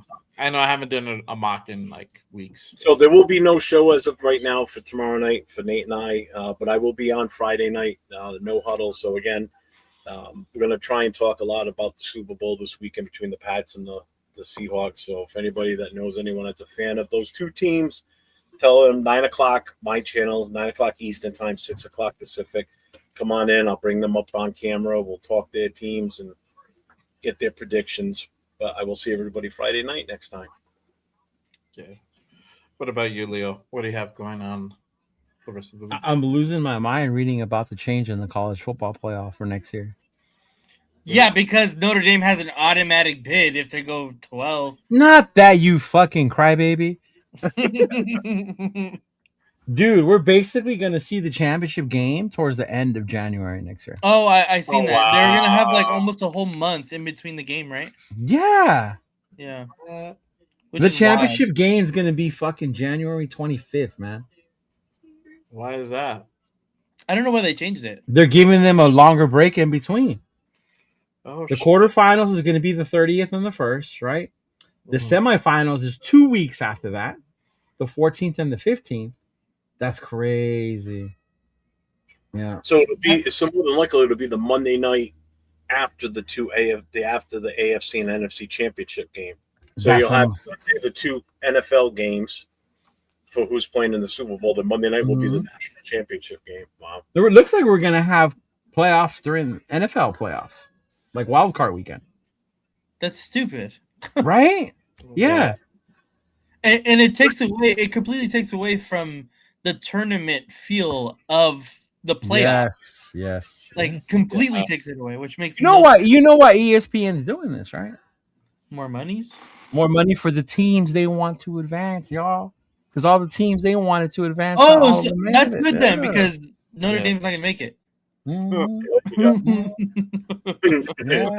You won't even get invited. Look at that. Horrible. But yeah, no, man, I'm good. I'm good. The rest of the week, I believe. Yeah. You'll see me back on Monday, huh? You going on? You're gonna do a show with Will? Oh, I have to look at my driving schedule because today didn't go so well. Yeah. Yeah. What's up, Rafa? Yeah. What up, Raph? Raph got a shout out the other day. Where did Raph get a shout out the other day? I don't know. I was watching something. Oh, when I was on the Black Team broadcast, somebody said that somebody that it looked like Raph, and shout out to Raph. Yeah, I can't remember what it was. Yeah. Yeah, bro. We've been on for 2.5 hours, brother. Yeah. Hey, Raph, do us a favor though. Make a mock draft and send it to one of us, bro. Yeah, we'll put it on here, and then we'll have the chat grade it, and then we won't tell nobody's who's. The reason I want to keep it hidden whose it is, because I know some people will say like, "Oh, I'm gonna give it an F because I know it's Jeff's," or "I'm gonna give it an F because I know it's Nate's." You know what I mean? It kind of eliminates that part to it, right? Yeah. No one's gonna give me an F, but it's okay. I know, guys. Yeah. Complete Folio because there's no Notre Dame players on it. There you go.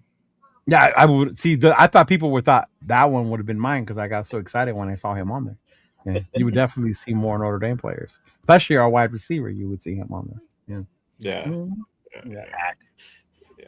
Definitely not taking a wide receiver from Tennessee. Chris Brazel, give him a chance. Told me the same thing about Jack Bish and Thornton, and here we are. Propaganda again. The jury is still out on Jack Bash. Actually, the one I crucified. I actually drafted a tight end in that one. Why? Why would you draft a tight end? Wow. You might as well take a kicker. The last pick. Get a draft Carlson's replacement since we're drafting for depth. Let's get a depth piece for AJ Cole and Daniel Carlson. Well, that's what Reynolds did in the first round with the first pick.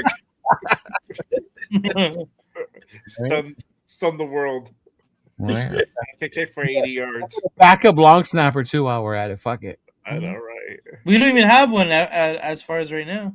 We don't? He's a free agent. Jake Lord. See? Yeah. Send that dude packing. We need a snapper and a kicker. No. Yeah. Crazy work. Yeah, but for me, I don't really have anything going on. I may or may not do a Super Bowl post game. We'll see what's up. I won't see y'all if the Patriots win. You guys will be hiding in your caves and shit. When the Patriots lose, you mean? Yeah. Hell no, I don't like Betch or Thornton. They totally underperformed based on what everybody said they were gonna do. Yeah. I don't care what you say. A first, second, and third round pick have got to hit. They're not project players, bro. First, second, and third round are not project players. Those you have to hit. Thornton, I'll give you. Right? Thornton, they may have to play them, right? Yeah. Yes, exactly. But you also have to earn the playing time to show to be out there, right? Really? You don't think? Did you not watch him at practice? I did. That's the thing. Oh, I practice. Oh my god, I forgot. We're under the Pete Carroll regime. We like what we see on practice and not in games.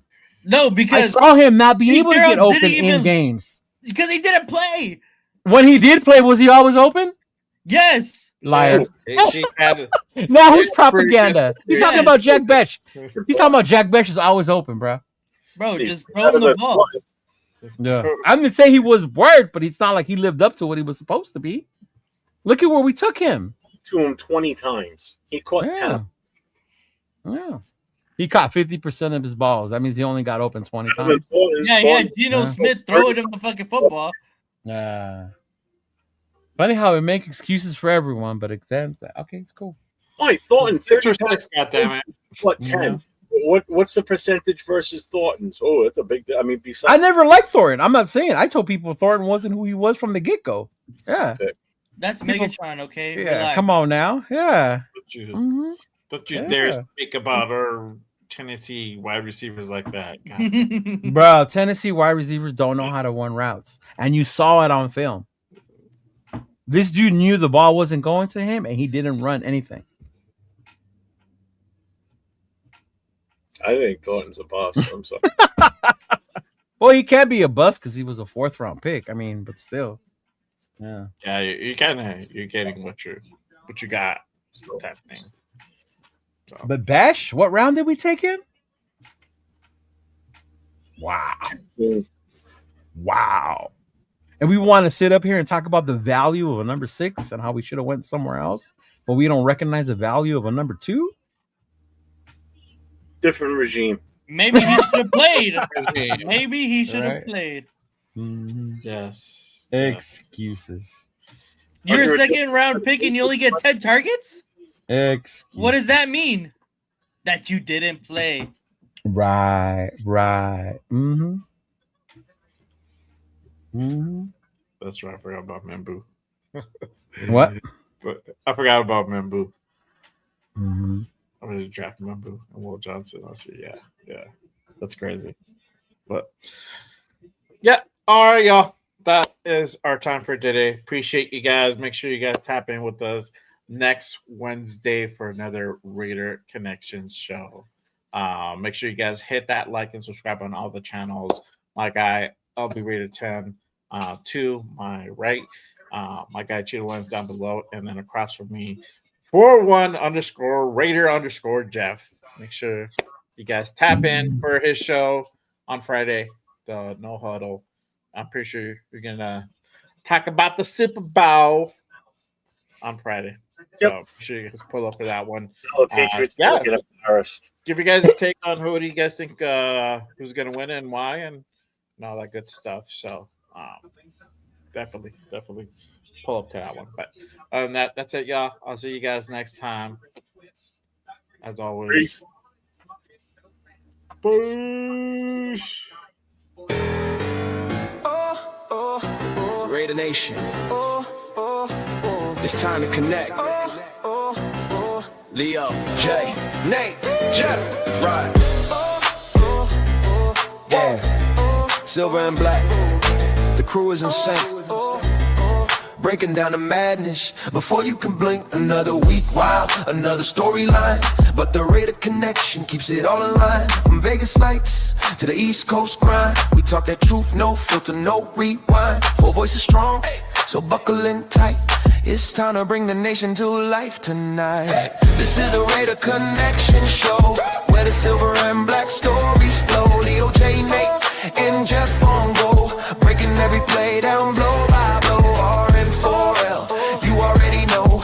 Welcome to the Raider Connection Show. Leo with the facts, breaking down the scene. Jay brings a fire, keeping takes real mean. Nate on the road with the vibe and the view. And Jeff swings heavy when the nation needs truth. Wins or losses, we show up proud. Raising Raider Nation, loud and loud. Hit that chat, pull up, don't wait. This is family, this is connection, this is fate. Silver shields up, the energy grows. 4 voices united everywhere that it goes. Every first down, every heartbreak hit. Raider Nation stays locked, we don't quit. This is the Raider Connection Show, where the silver and black stories flow. Leo, J, Nate, and Jeff on go, breaking every play down blow by blow. R-N-4-L, that's how we roll. Welcome to the Raider Connection Show. So grab your drink, hit subscribe, let's ride. Raider Nation strong, we never divide. From kickoff to the final echo, you're tuned into the Raider Connection Show. Hey!